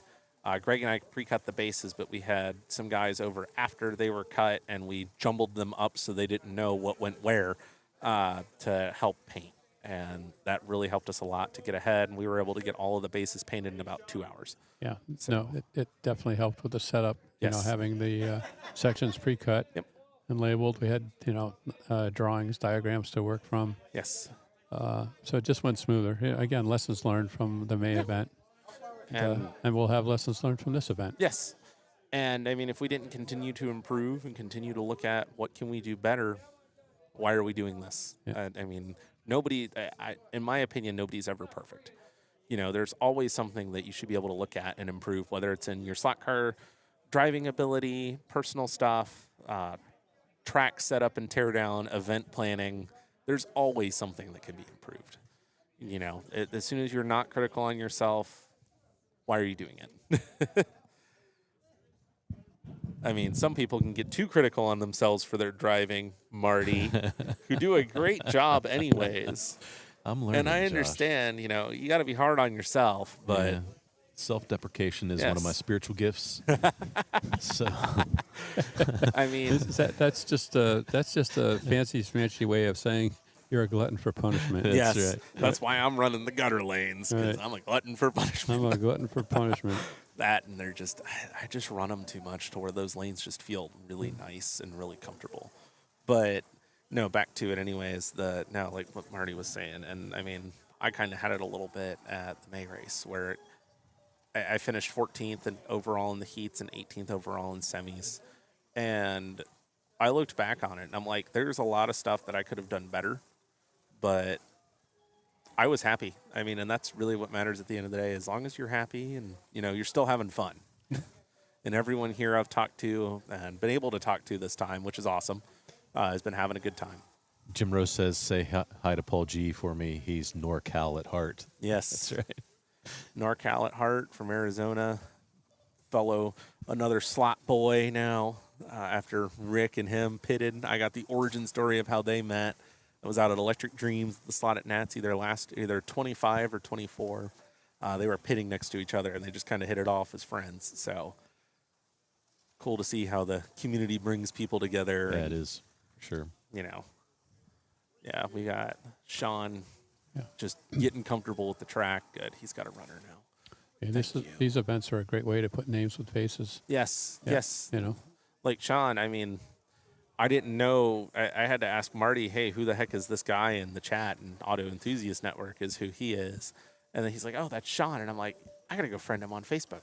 So then Marty shares his profile with me. And I'm like, oh, I'm already friends with him on Facebook. That's right. Now I got to face the name. And super fun. And I mean, I met him for the first time today when he walked in. Like I said, I met Paul last night. We're getting some guys that this is their first AMSCO race, whether, they had a conflict for the last one or, weren't really thinking about it. It's awesome. And I feel like I keep saying that, but it really is. And again, thanks to the guys tuning in the chat. as well. So it's 4:50 on a Thursday afternoon, and you guys, 4:50 Eastern on a Thursday afternoon, and you guys choose to watch slot cars. Yeah, we appreciate Especially here in Ohio. It's beautiful, 82 degrees outside. It's not 82 inside though. I want to know what these guys do for a living. Yeah, I know, right? Right. I want their job. I mean, I'd be off of work by now. Yeah. But Yeah, that's true. when we started streaming, I'd probably just be sitting there impatiently waiting to get off of work. Yeah. So, Different time zones. yeah. Yep, for sure. Yeah, the guys on the West Coast, what the heck do you guys do that you can watch slot cars in the afternoon? You should just point out those the barriers that we have this time around. So they're like a PVC style barrier. It's a very similar barrier to what was shown last time. And as you can see right there in that turn with the sweeper or that hairpin going into the, I guess the clip of a bobby pin almost. You can see the quick slick banners there. There's still some more that we've got to cut and lay out, but our priority was the tracks working for these guys so that way they can get as much track time as possible. But like you'll see in driving around, it's not a huge distraction, and honestly, it looks kind of like you're watching an actual race. But the barriers are working really well. Greg went after our last race and designed those white clips there.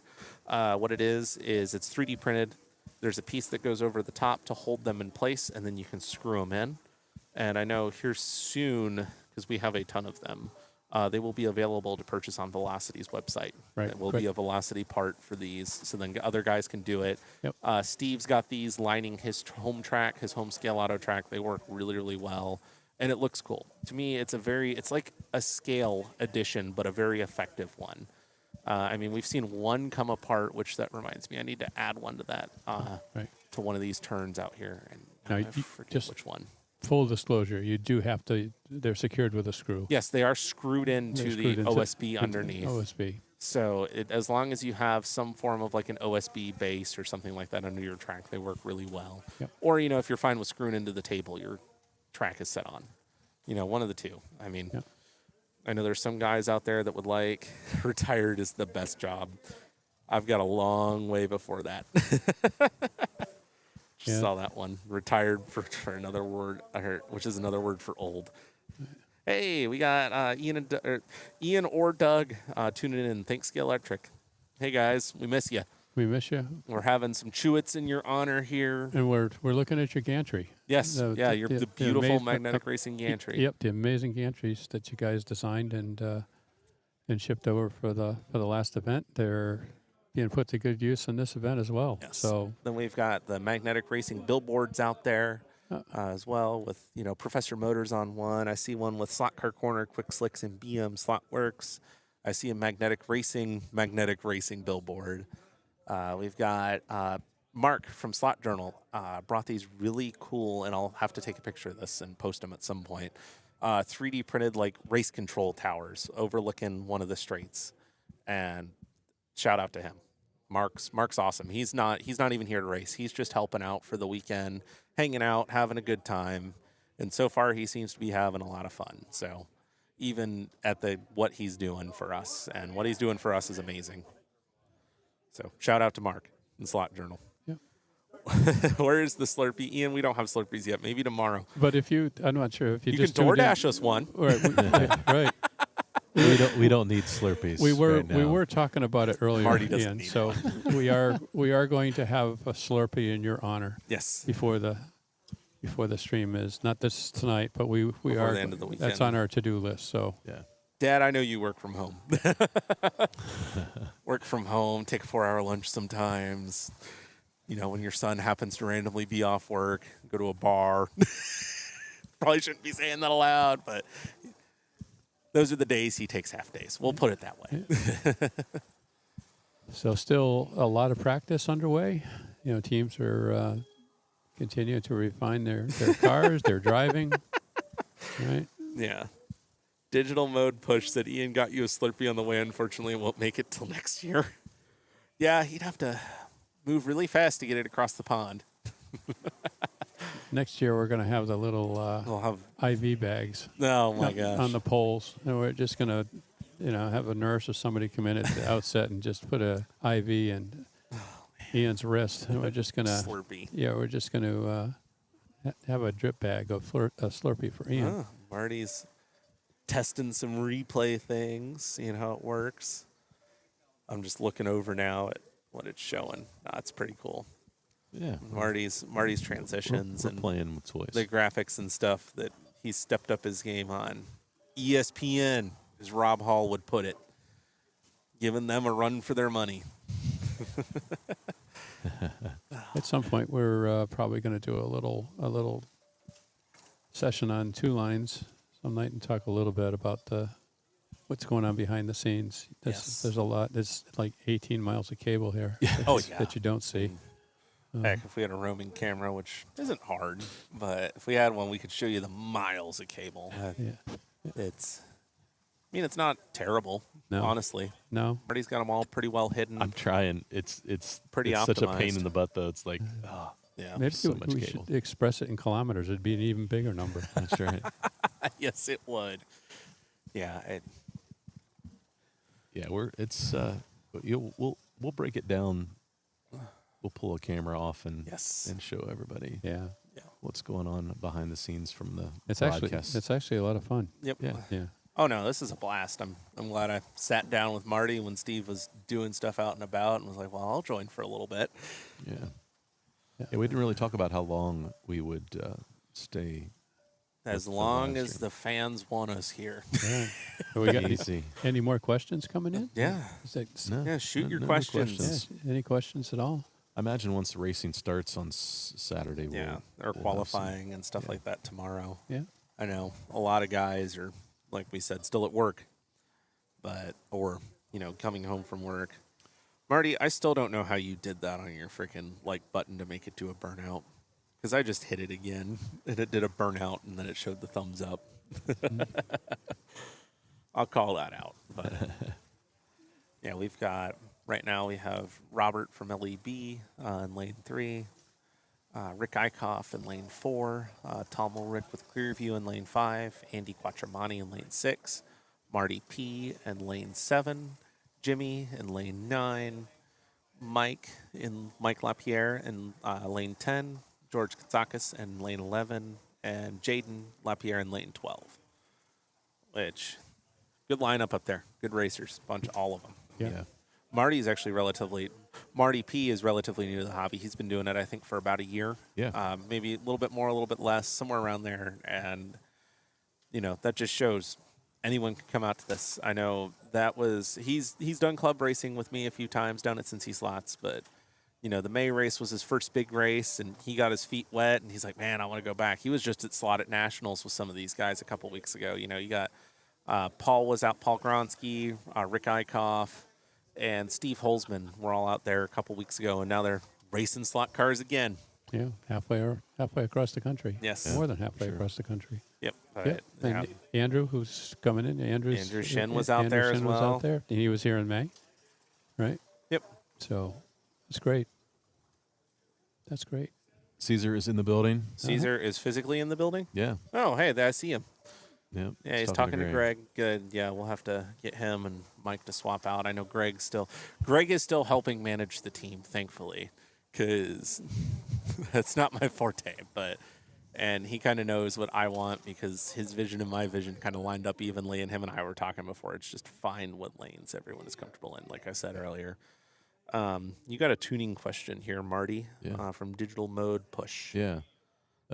Trying to tune a Lola, and I can't seem to get it to tighten up. Even went back and watched Marty's old videos. Well, I will tell you, if you watch any of my tuning videos, I struggle to get a car tightened up in the rear. If it's on plastic, if it's loose and it's an NSR, tighten that rear screw. Just start just inching it in little by little. And you'll rear body? Yeah, rear body screw. Yeah. Sorry, rear body Thanks, screw. Josh. And then I run my pod relatively snug, but not planted snug. So that front screw on the pod, I'll run snug.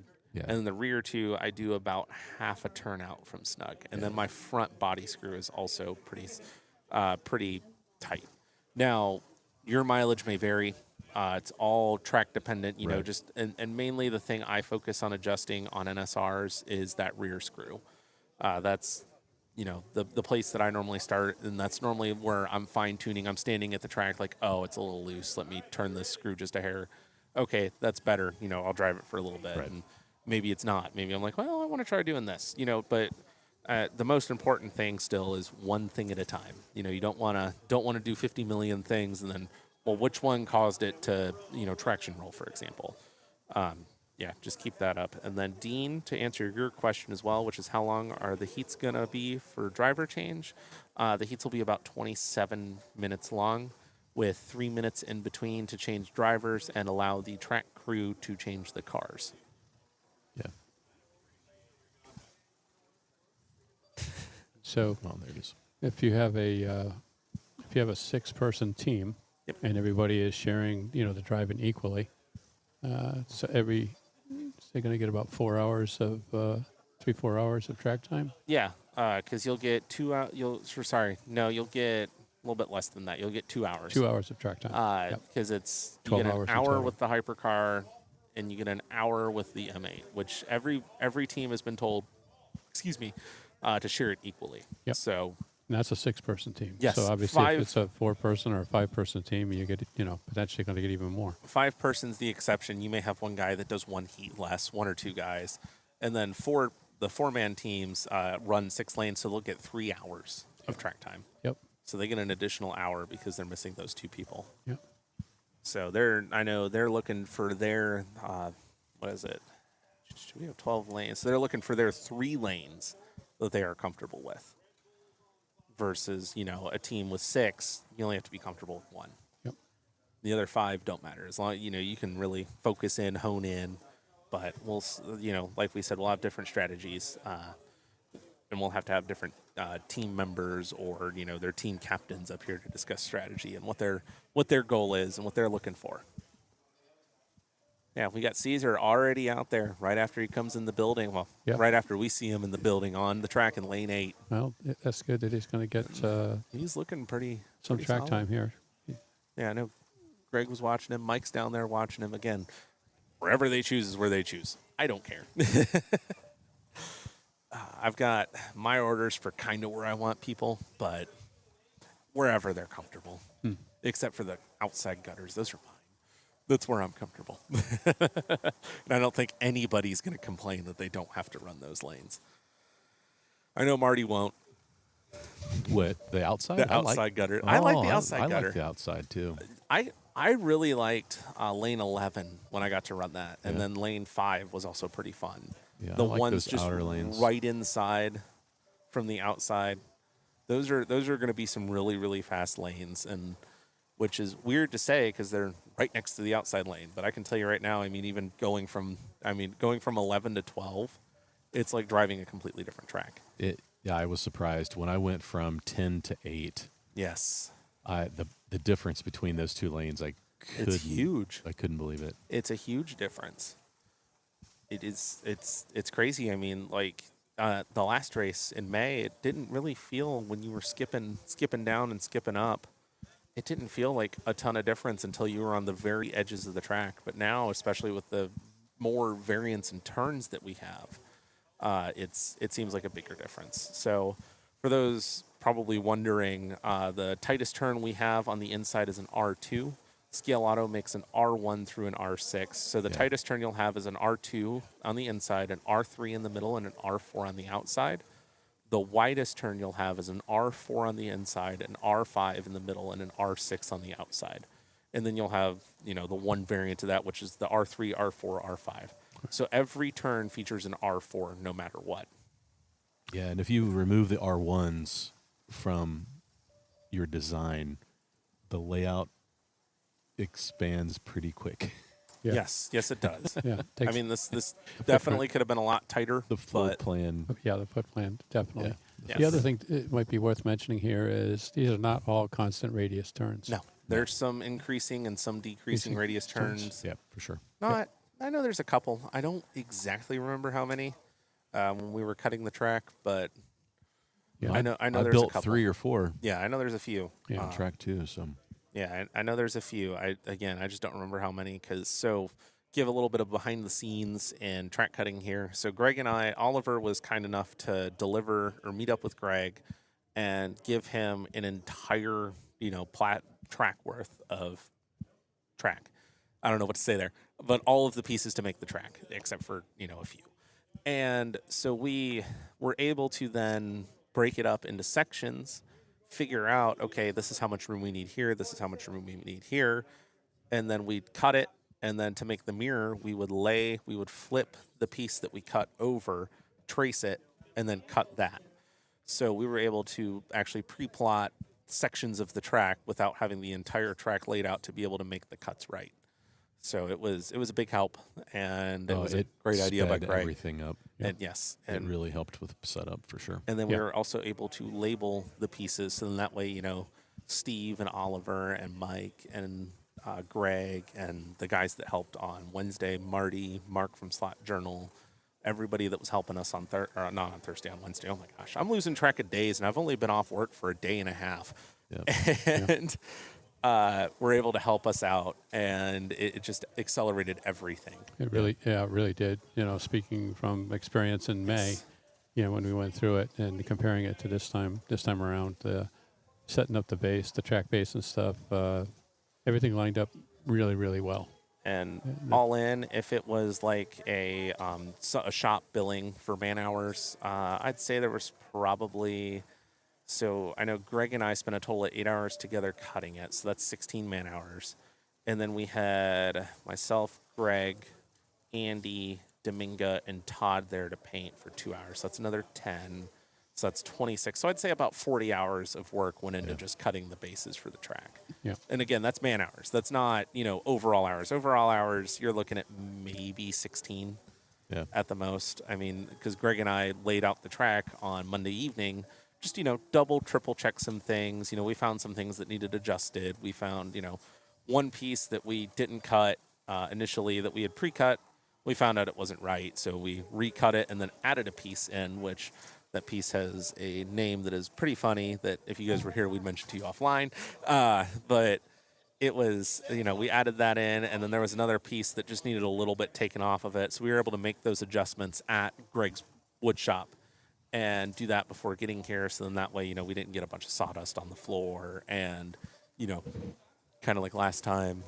Last time we were doing a lot of cutting on the floor here. Yes, and it's an RC track, so it's very, very tacky. Yes, and they decided so they got new carpet the last time we were here, and they laid down their fresh new carpet, and because they were all excited and ready to go, because they were actually originally just going to leave the old carpet down, and then after we were done, they were going to put their new carpet down. So, but they got excited. They put their new carpet down, and we felt pretty bad. Yeah. And shout out again. I got to shout out Wayne here. Yeah. He's been a huge supporter and just an all around great guy. Yeah. And thanks for him for letting us host our first 2 events here. And anything that we've needed, we've asked him for and stuff. Yes. He's just bent over backwards. It's been very accommodating. Very accommodating. Very easy to work with. So. Staying till 3 a.m. with us at our first event. Yeah. We're I all felt so dead bad for tired. He was dead tired. Last night he stayed with us here till 11. He was less tired, and we both were smiling at each other. We're like, look, it's before midnight. It's not 3 a.m. and That's we're going right. home. Yeah. He's like, yeah. And then, we're talking about today, and I know Greg cleared it to stay open that extra hour for the guys. Sean's taking a picture of us. And I don't know that he really needed to extend it an hour. I know we lost a little bit of time on one track this morning. I don't think so. Because, again, I didn't have much track time. And I'm like, all right, I'm good. I won't lie. These tracks, especially the lanes that I typically run, this track is really comfortable. Yeah. It's not, it doesn't feel awkward. It doesn't feel, there's like nothing that makes it feel weird, if that makes sense. I mean, there's some turns that'll still get you. Don't get me wrong. There's always that. But it's not like, man, this track, I just feel alienated by it. It's a very comfortable track. And I will say, I will shout out our track designers for this one, because we had a design in mind. Then we were getting ready to go. We were going to give Oliver the green light to start gathering pieces for it. And then the day after, because Scaleauto, Ivan with Scaleauto was like, hey, I'll have, one of my guys design a track.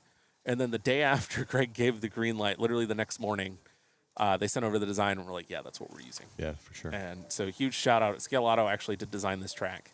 And it's phenomenal. I mean, if this is how the European style racetrack is, count me in. Yeah, it was fun. It's fun. It has a real good ebb and flow to it. It's a lot of the turns are a slow in, fast out, if that makes sense, versus kind of here, are a more American style tracks, if you want to call it that, or more like, our real racetracks where you can take it, there's, multiple lines to it, whether you do the slow in, fast out or the fast in, slow out. But here it seems like the more rewarding technique, and what I've been watching out of a lot of drivers is when you go into a turn slow and then you exit it fast, especially on these tight inside turns. Like for lane 6, that infield portion, kind of whereby Mark is sitting, is a very, very tight section of the track, and it's critical to keep that rear end of the car behind it.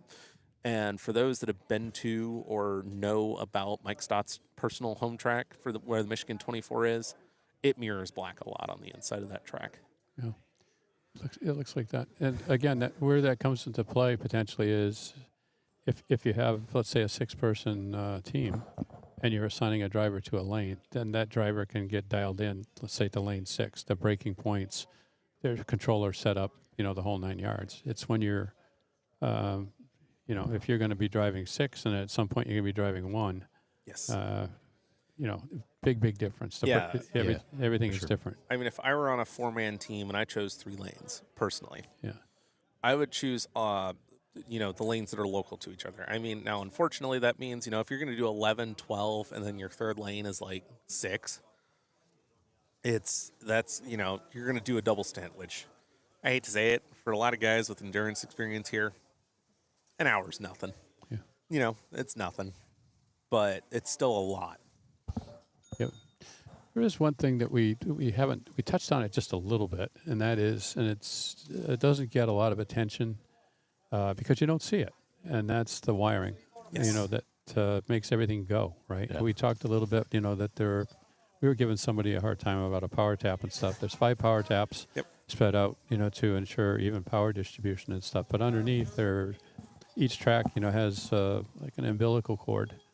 That Oliver at Professor Motor and Scott designed, and they designed it in such a way that they knew that these AMSCO events were going to have different track layouts.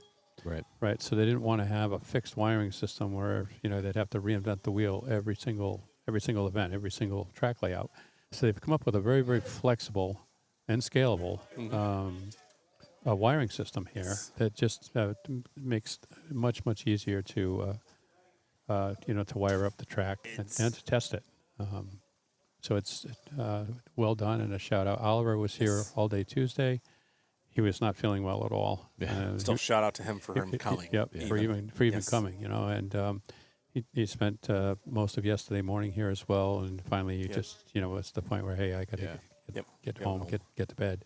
Yeah, he was struggling. But huge shout out to him. Yeah, huge shout out. We couldn't have done it without him. The best way to describe this harness is it's not as complex as a modern car harness, but that's still the best way to describe it. I mean, he started using, and I did notice it because I paid a little bit more attention this time because Greg and I were trying to, talking about ideas to actually help improve the harness side.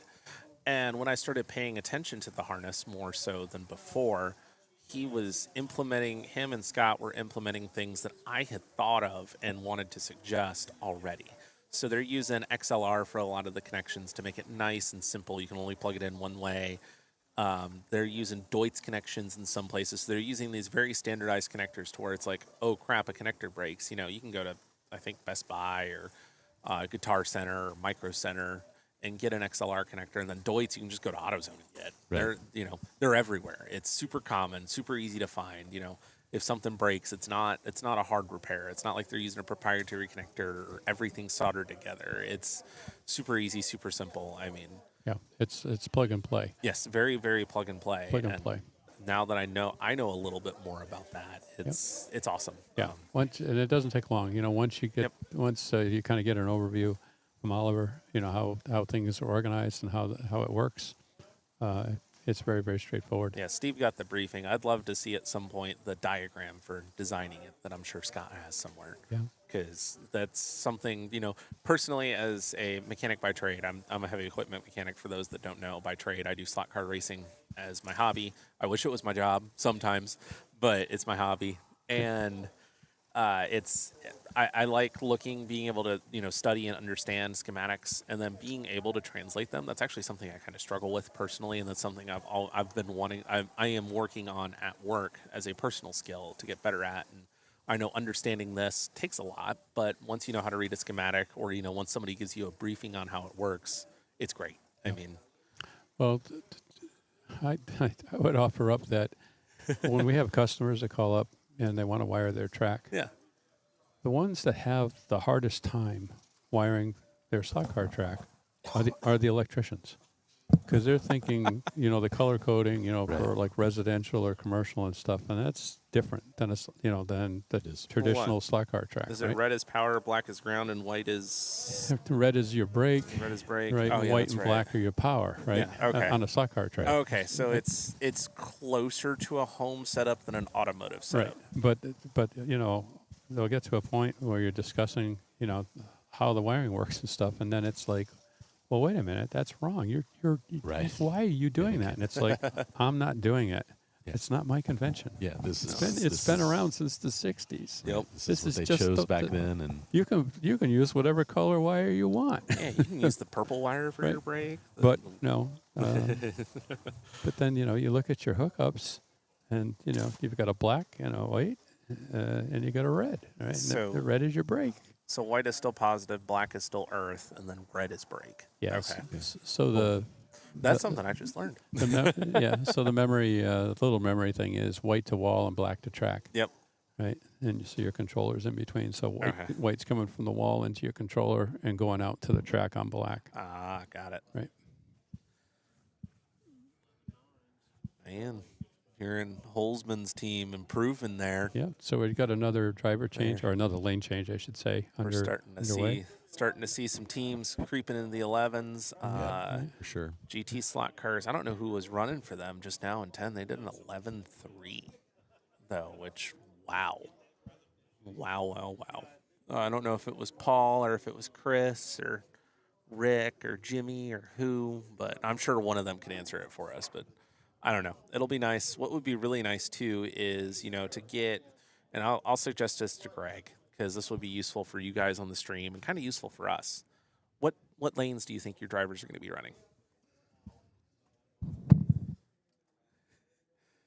So, but no, we've got guys out there running. It's a good time. Uh-oh. Sean's recording us now for something. Man. Hey, John Albright. Sean. How's it going? Wish you were here, too. We're in the witness protection program. Please, no pictures. Just tuned in. Agree with Josh 100%. Slow on or just before the corner's entry, then power through. Yep. Hey, the John. car is set up right. It's the way to go. That's a great comment, John. The guy that I'd love to have on here that does a really good job of explaining driving is Kurt Moser. Yeah. As I know Steve Sautel knows. I don't know how much Marty's really. I know this is the first time Marty's met Kurt. Yep, That's right. I first keep time. forgetting for some Kurt, reason. You guys Kurt have came on met him. the live stream. Yeah. But we finally got to meet in person. It was person, great. yep. Yeah. After the Michigan 24, Yes. he came on briefly. Yep.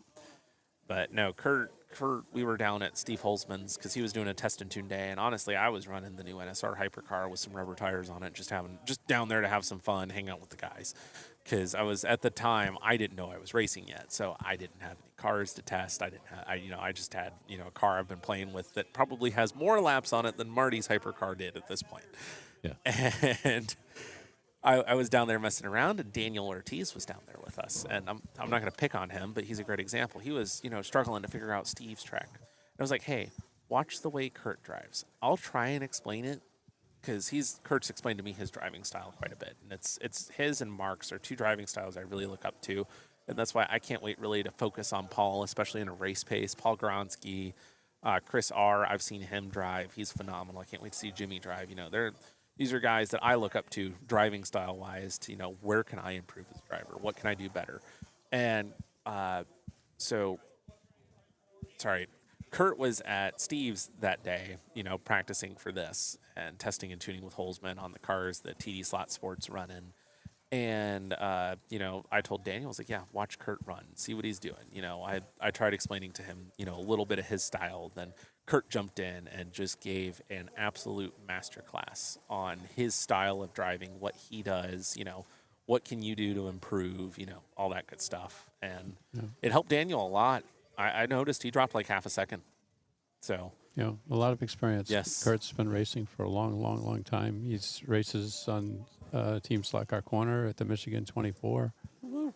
And, we're very fortunate to have him race with us, type thing. And he's an ambassador to the hobby. He really is. He's very quiet. Yep. Kind of unassuming. Yes. His wife, Jenny. Oh, Jenny's awesome. And she stayed at home this round, but she's awesome. Yep. She's going to tune in. she's got her own. She's got her own channel there. She does. Yep. Which, I'll have to look it up, but we'll Jenny's give her got a shout out. Jenny and Kurt. They have an interesting car collection. Oh, my gosh. 1-to-1 car collection. So. Yeah, I think the guys from the Norcar guys, we're looking at their lap times. Yeah. Somebody asked, Brad asked how the RC guys, if any, are racing. Oh, yeah. And the Norcar guys are competitive. They're fast. Yeah, they're doing pretty well. They're in lane 6 right now. They're doing best laps 12.6. They just had a hot streak, though, looking at the fire that we see up there, which that's awesome that Patrick still included that in this commercial style, practice screen. And it's a consistency reward that the app gives you. So if you run consistent laps within 2/10, 2,000s. Yeah, something like that. Something really. it's Hey, look at it's a who just setting we walked can- in the building. Sorry, Marty. There's our friend There's Matt. our Matt. Is in the house. Hey, Tom, thanks for being on. Looks great. Wow, the tracks look awesome. Hope someone can call the local news station. Honestly, we probably should have. I didn't even think about that. We did. I sent. Did you? Yeah, I sent a little note. Whether they show up or not, we'll see. Yeah, we'll see. John Albert says the track looks awesome. Thanks, John. And man. Yeah, this is awesome. I mean, I know I keep saying that, but big smile on my face all day. We're having fun. Everyone's not, freaking out or stressed about track time. I mean, these guys should Much have plenty of different track time, experience and this if you time, don't, Josh. it's your own fault. Which I mean, I think I have enough. Just from the feel of it. I mean, I'll get more tomorrow and kind of warm up some more, and just drive it and make sure I'm definitely comfortable in those lanes, especially on a fresh track. I have to say this, that You need one more rotation, Marty. I need one more rotation. You're right. Whether you get it tomorrow or today, you need one more. Just how organized the practice is that Fast my Laps is gosh. creating for us. Yeah. That has been so good. I mean, it took a minute to get there when we were working on the track one early. Mm-hmm. But once we got that fixed and both tracks were going and the rotation started and the guys figured out what was happening, it has been super smooth from a practice standpoint. Well, I absolutely agree. It's been phenomenal. And we had the little glitch earlier this morning with track 1. Patrick was able to split the tracks back apart. Right. Yes. Right, so that we could continue to practice on track 2, while they were making the fix to track 1. And then when track 1, came back, Yep. We brought them back he together. just brought them back together again. That was awesome. And it's like, Yeah. It has been an advantage having Patrick here. Yeah. Shout out to Fast Laps. But I mean, this is functionality. He's not doing anything special that that somebody that's using Fast Laps, all that functionality that that he's using, that he's taking advantage of. Anybody that's using Fast We Laps, can say we are actually, for this event, using a special We're using a special developer version. okay, but these are it's beta. the- It's beta. It's not a special. It's a beta. exclusive. yeah, Beta. we've been testing it Yeah. for. I've been testing it for 2 weeks now. Yeah. About a week and a half. Multiple. I What's faked going on, Matt? having a couple of. Hey, Matt. Where's the Chewits? Where's the Chewits? Matt, there's Chewits over at Race Control. I don't know if you heard me or not. And People are grabbing them. Perfect. We faked a couple of track mates So I was testing 18 lanes and getting nice. just to make sure because this can scale to more than 2 tracks. It can go to 3 Yes. to 4, Yeah. which was pretty impressive. And so Greg and I have been testing it for about a week and a half, and Patrick has put tons of testing in. And there's some things going on in the background like people don't realize, like these practice laps, each rotation. If we would have put email addresses in for the teams, they would have received all of their lap times throughout the day, so that they wouldn't have to be staring at the screen the whole time. They could glance back to an email that they could see lap times. All of that's coming down the road as he implements different things into different levels of the software. So great work. I've had a couple of discussions with him offline about, I'll kind of say non-AMSCO type requirements, just general, club, nice to have features and stuff like that. And he's been incredibly receptive, to that. And, I have no doubt that we'll see at least some of that functionality in future releases. Yeah, for sure. Yeah, Yes. Yep. No, this is awesome. I mean, it is. And that we might do a stream with Patrick sometime. Fast Labs kind of stream where we could just do like a Fast Labs 101. oh, I'd love to hear the technical side and have for him sure. give a good tutorial. We wanted to get through this AMSCO race first. Yep. But we're going to have him on probably in the next month. Yeah. And that'll be great to be able to download. And then guys that are using it have questions. Yeah. He'll be there to answer questions. Yeah. And then hopefully, like, You could set up a couple of races, Fun runs. fun runs. If you're doing, round robin, timed heats, here's how you set it up. If you're doing a championship type event with points, here's how you set it up. Just a couple of use cases. And I think, like you said, Marty, people that are either using it or considering using it, hey, bring on those questions on. You got That's Patrick, right. you got the developer right there, Yeah. Yeah. I love how the screen looks Yes. from our standpoint. When we're looking at it, and in the room, it looks really good. I'm super pleased with it. Yeah.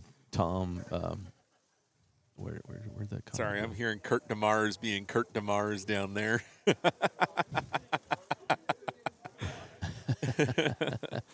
Man, I had to laugh. I mean, he's talking about Steve Holzman right now up there driving. He came out.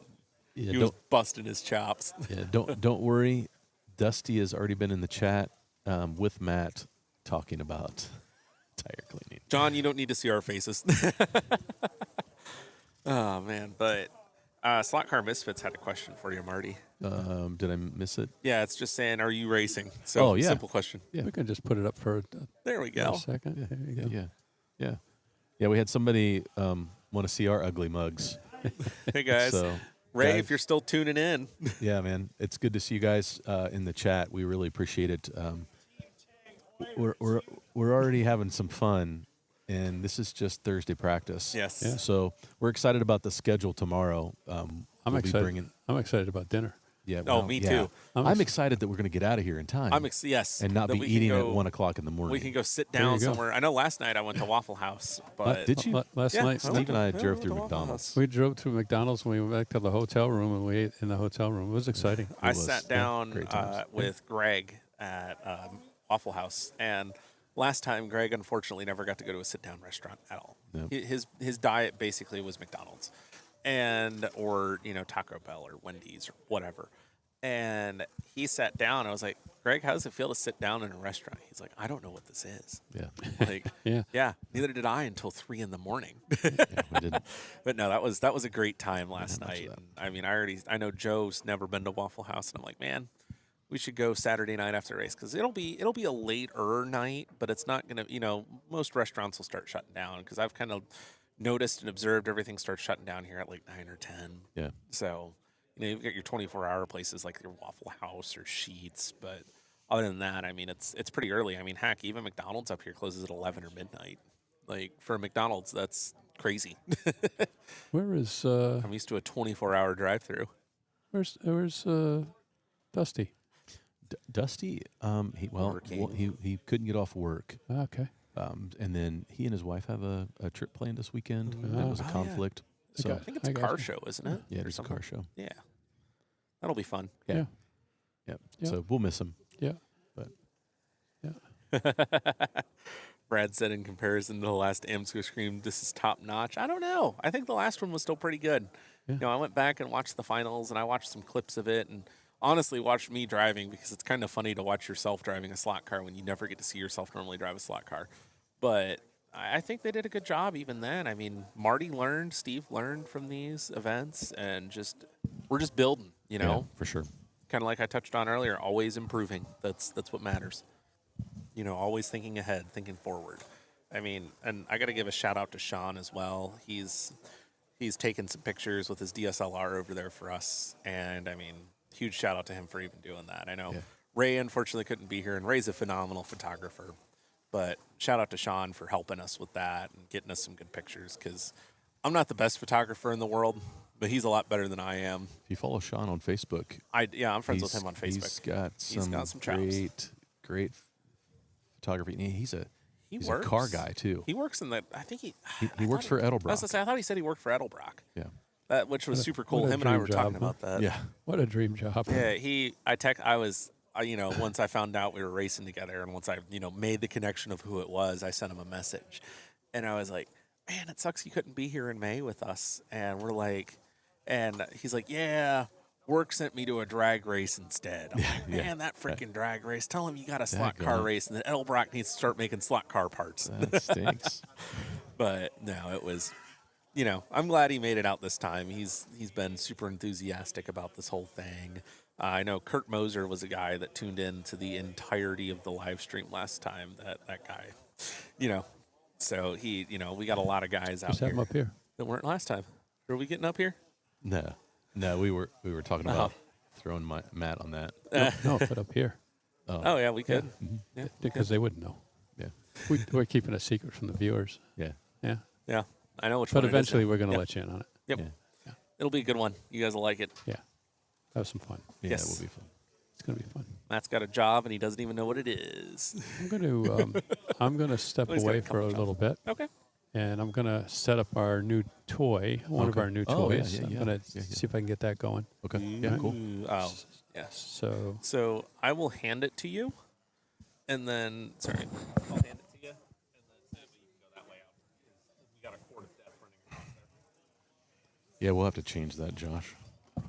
Yeah, we got to do some cable management. Yeah. we'll be open and transparent with you. There's some cable management that needs done up here because oh my gosh, that's a cord of death.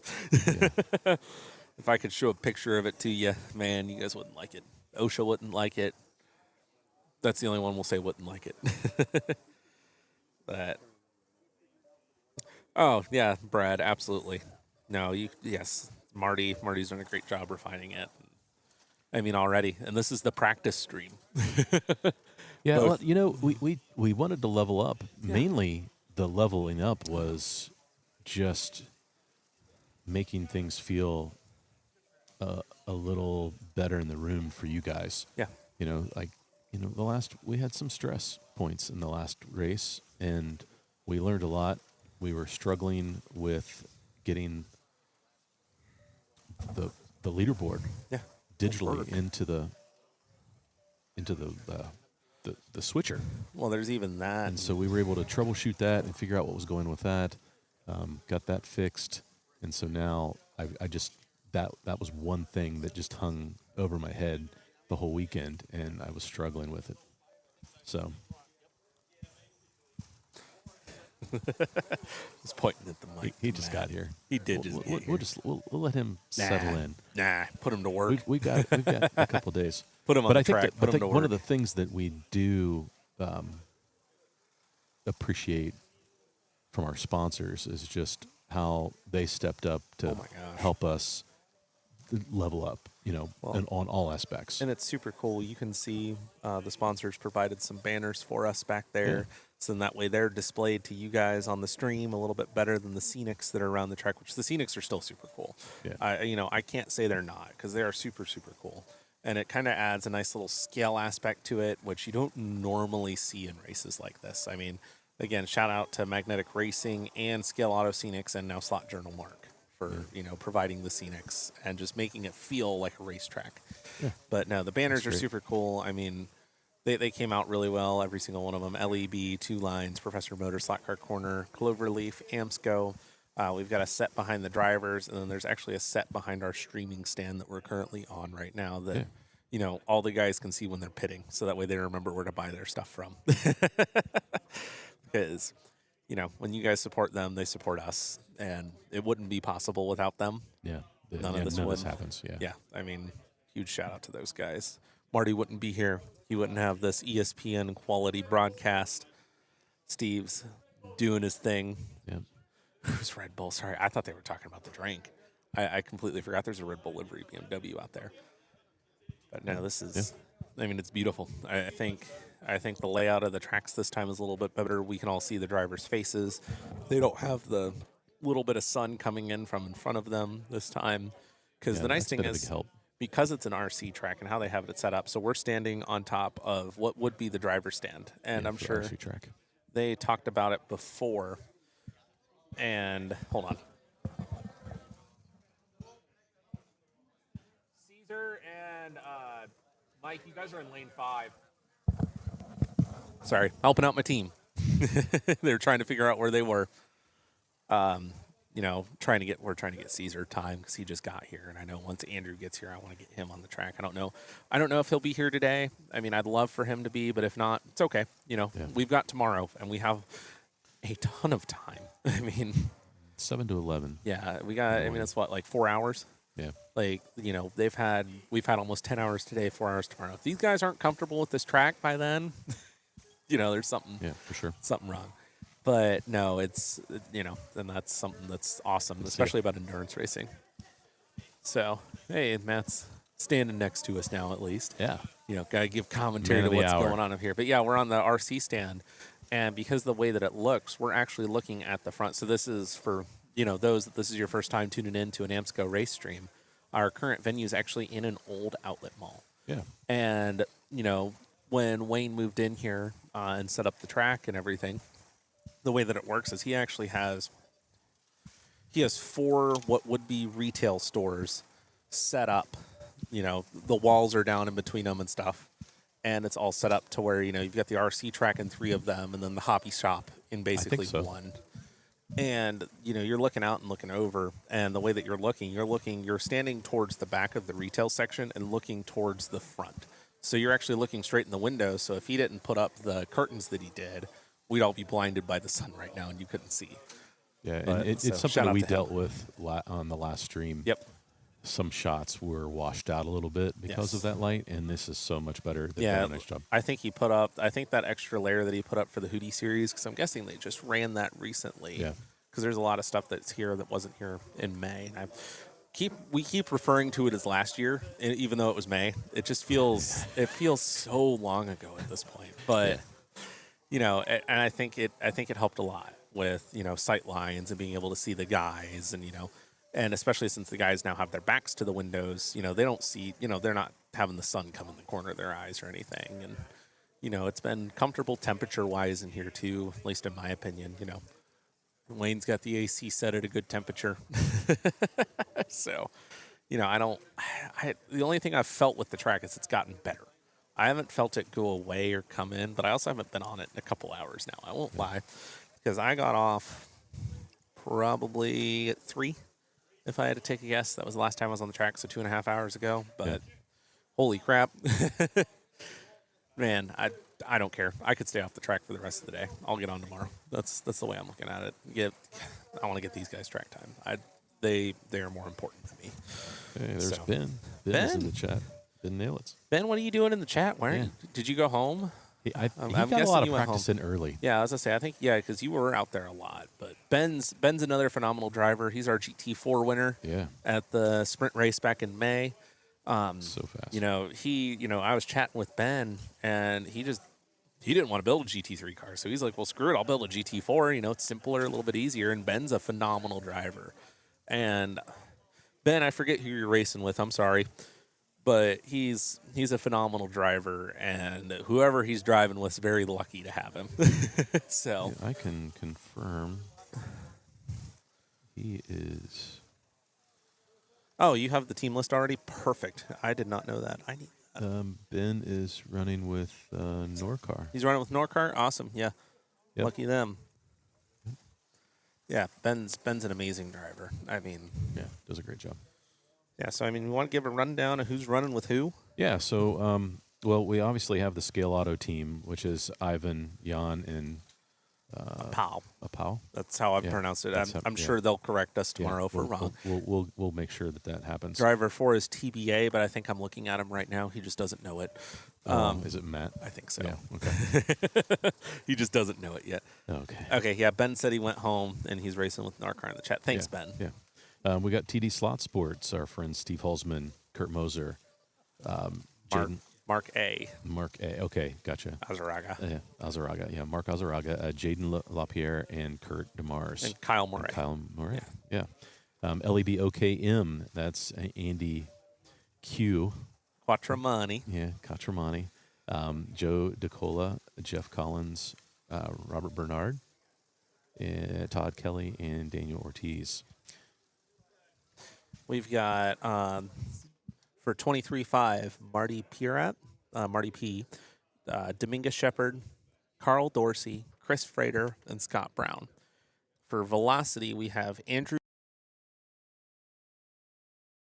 B, because I'm going to butcher the pronunciation of your last name, Brereton. Yeah. Willier. With two 6-lane tracks, we'll have a.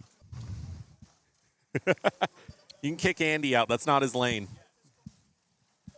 Look at you. Look at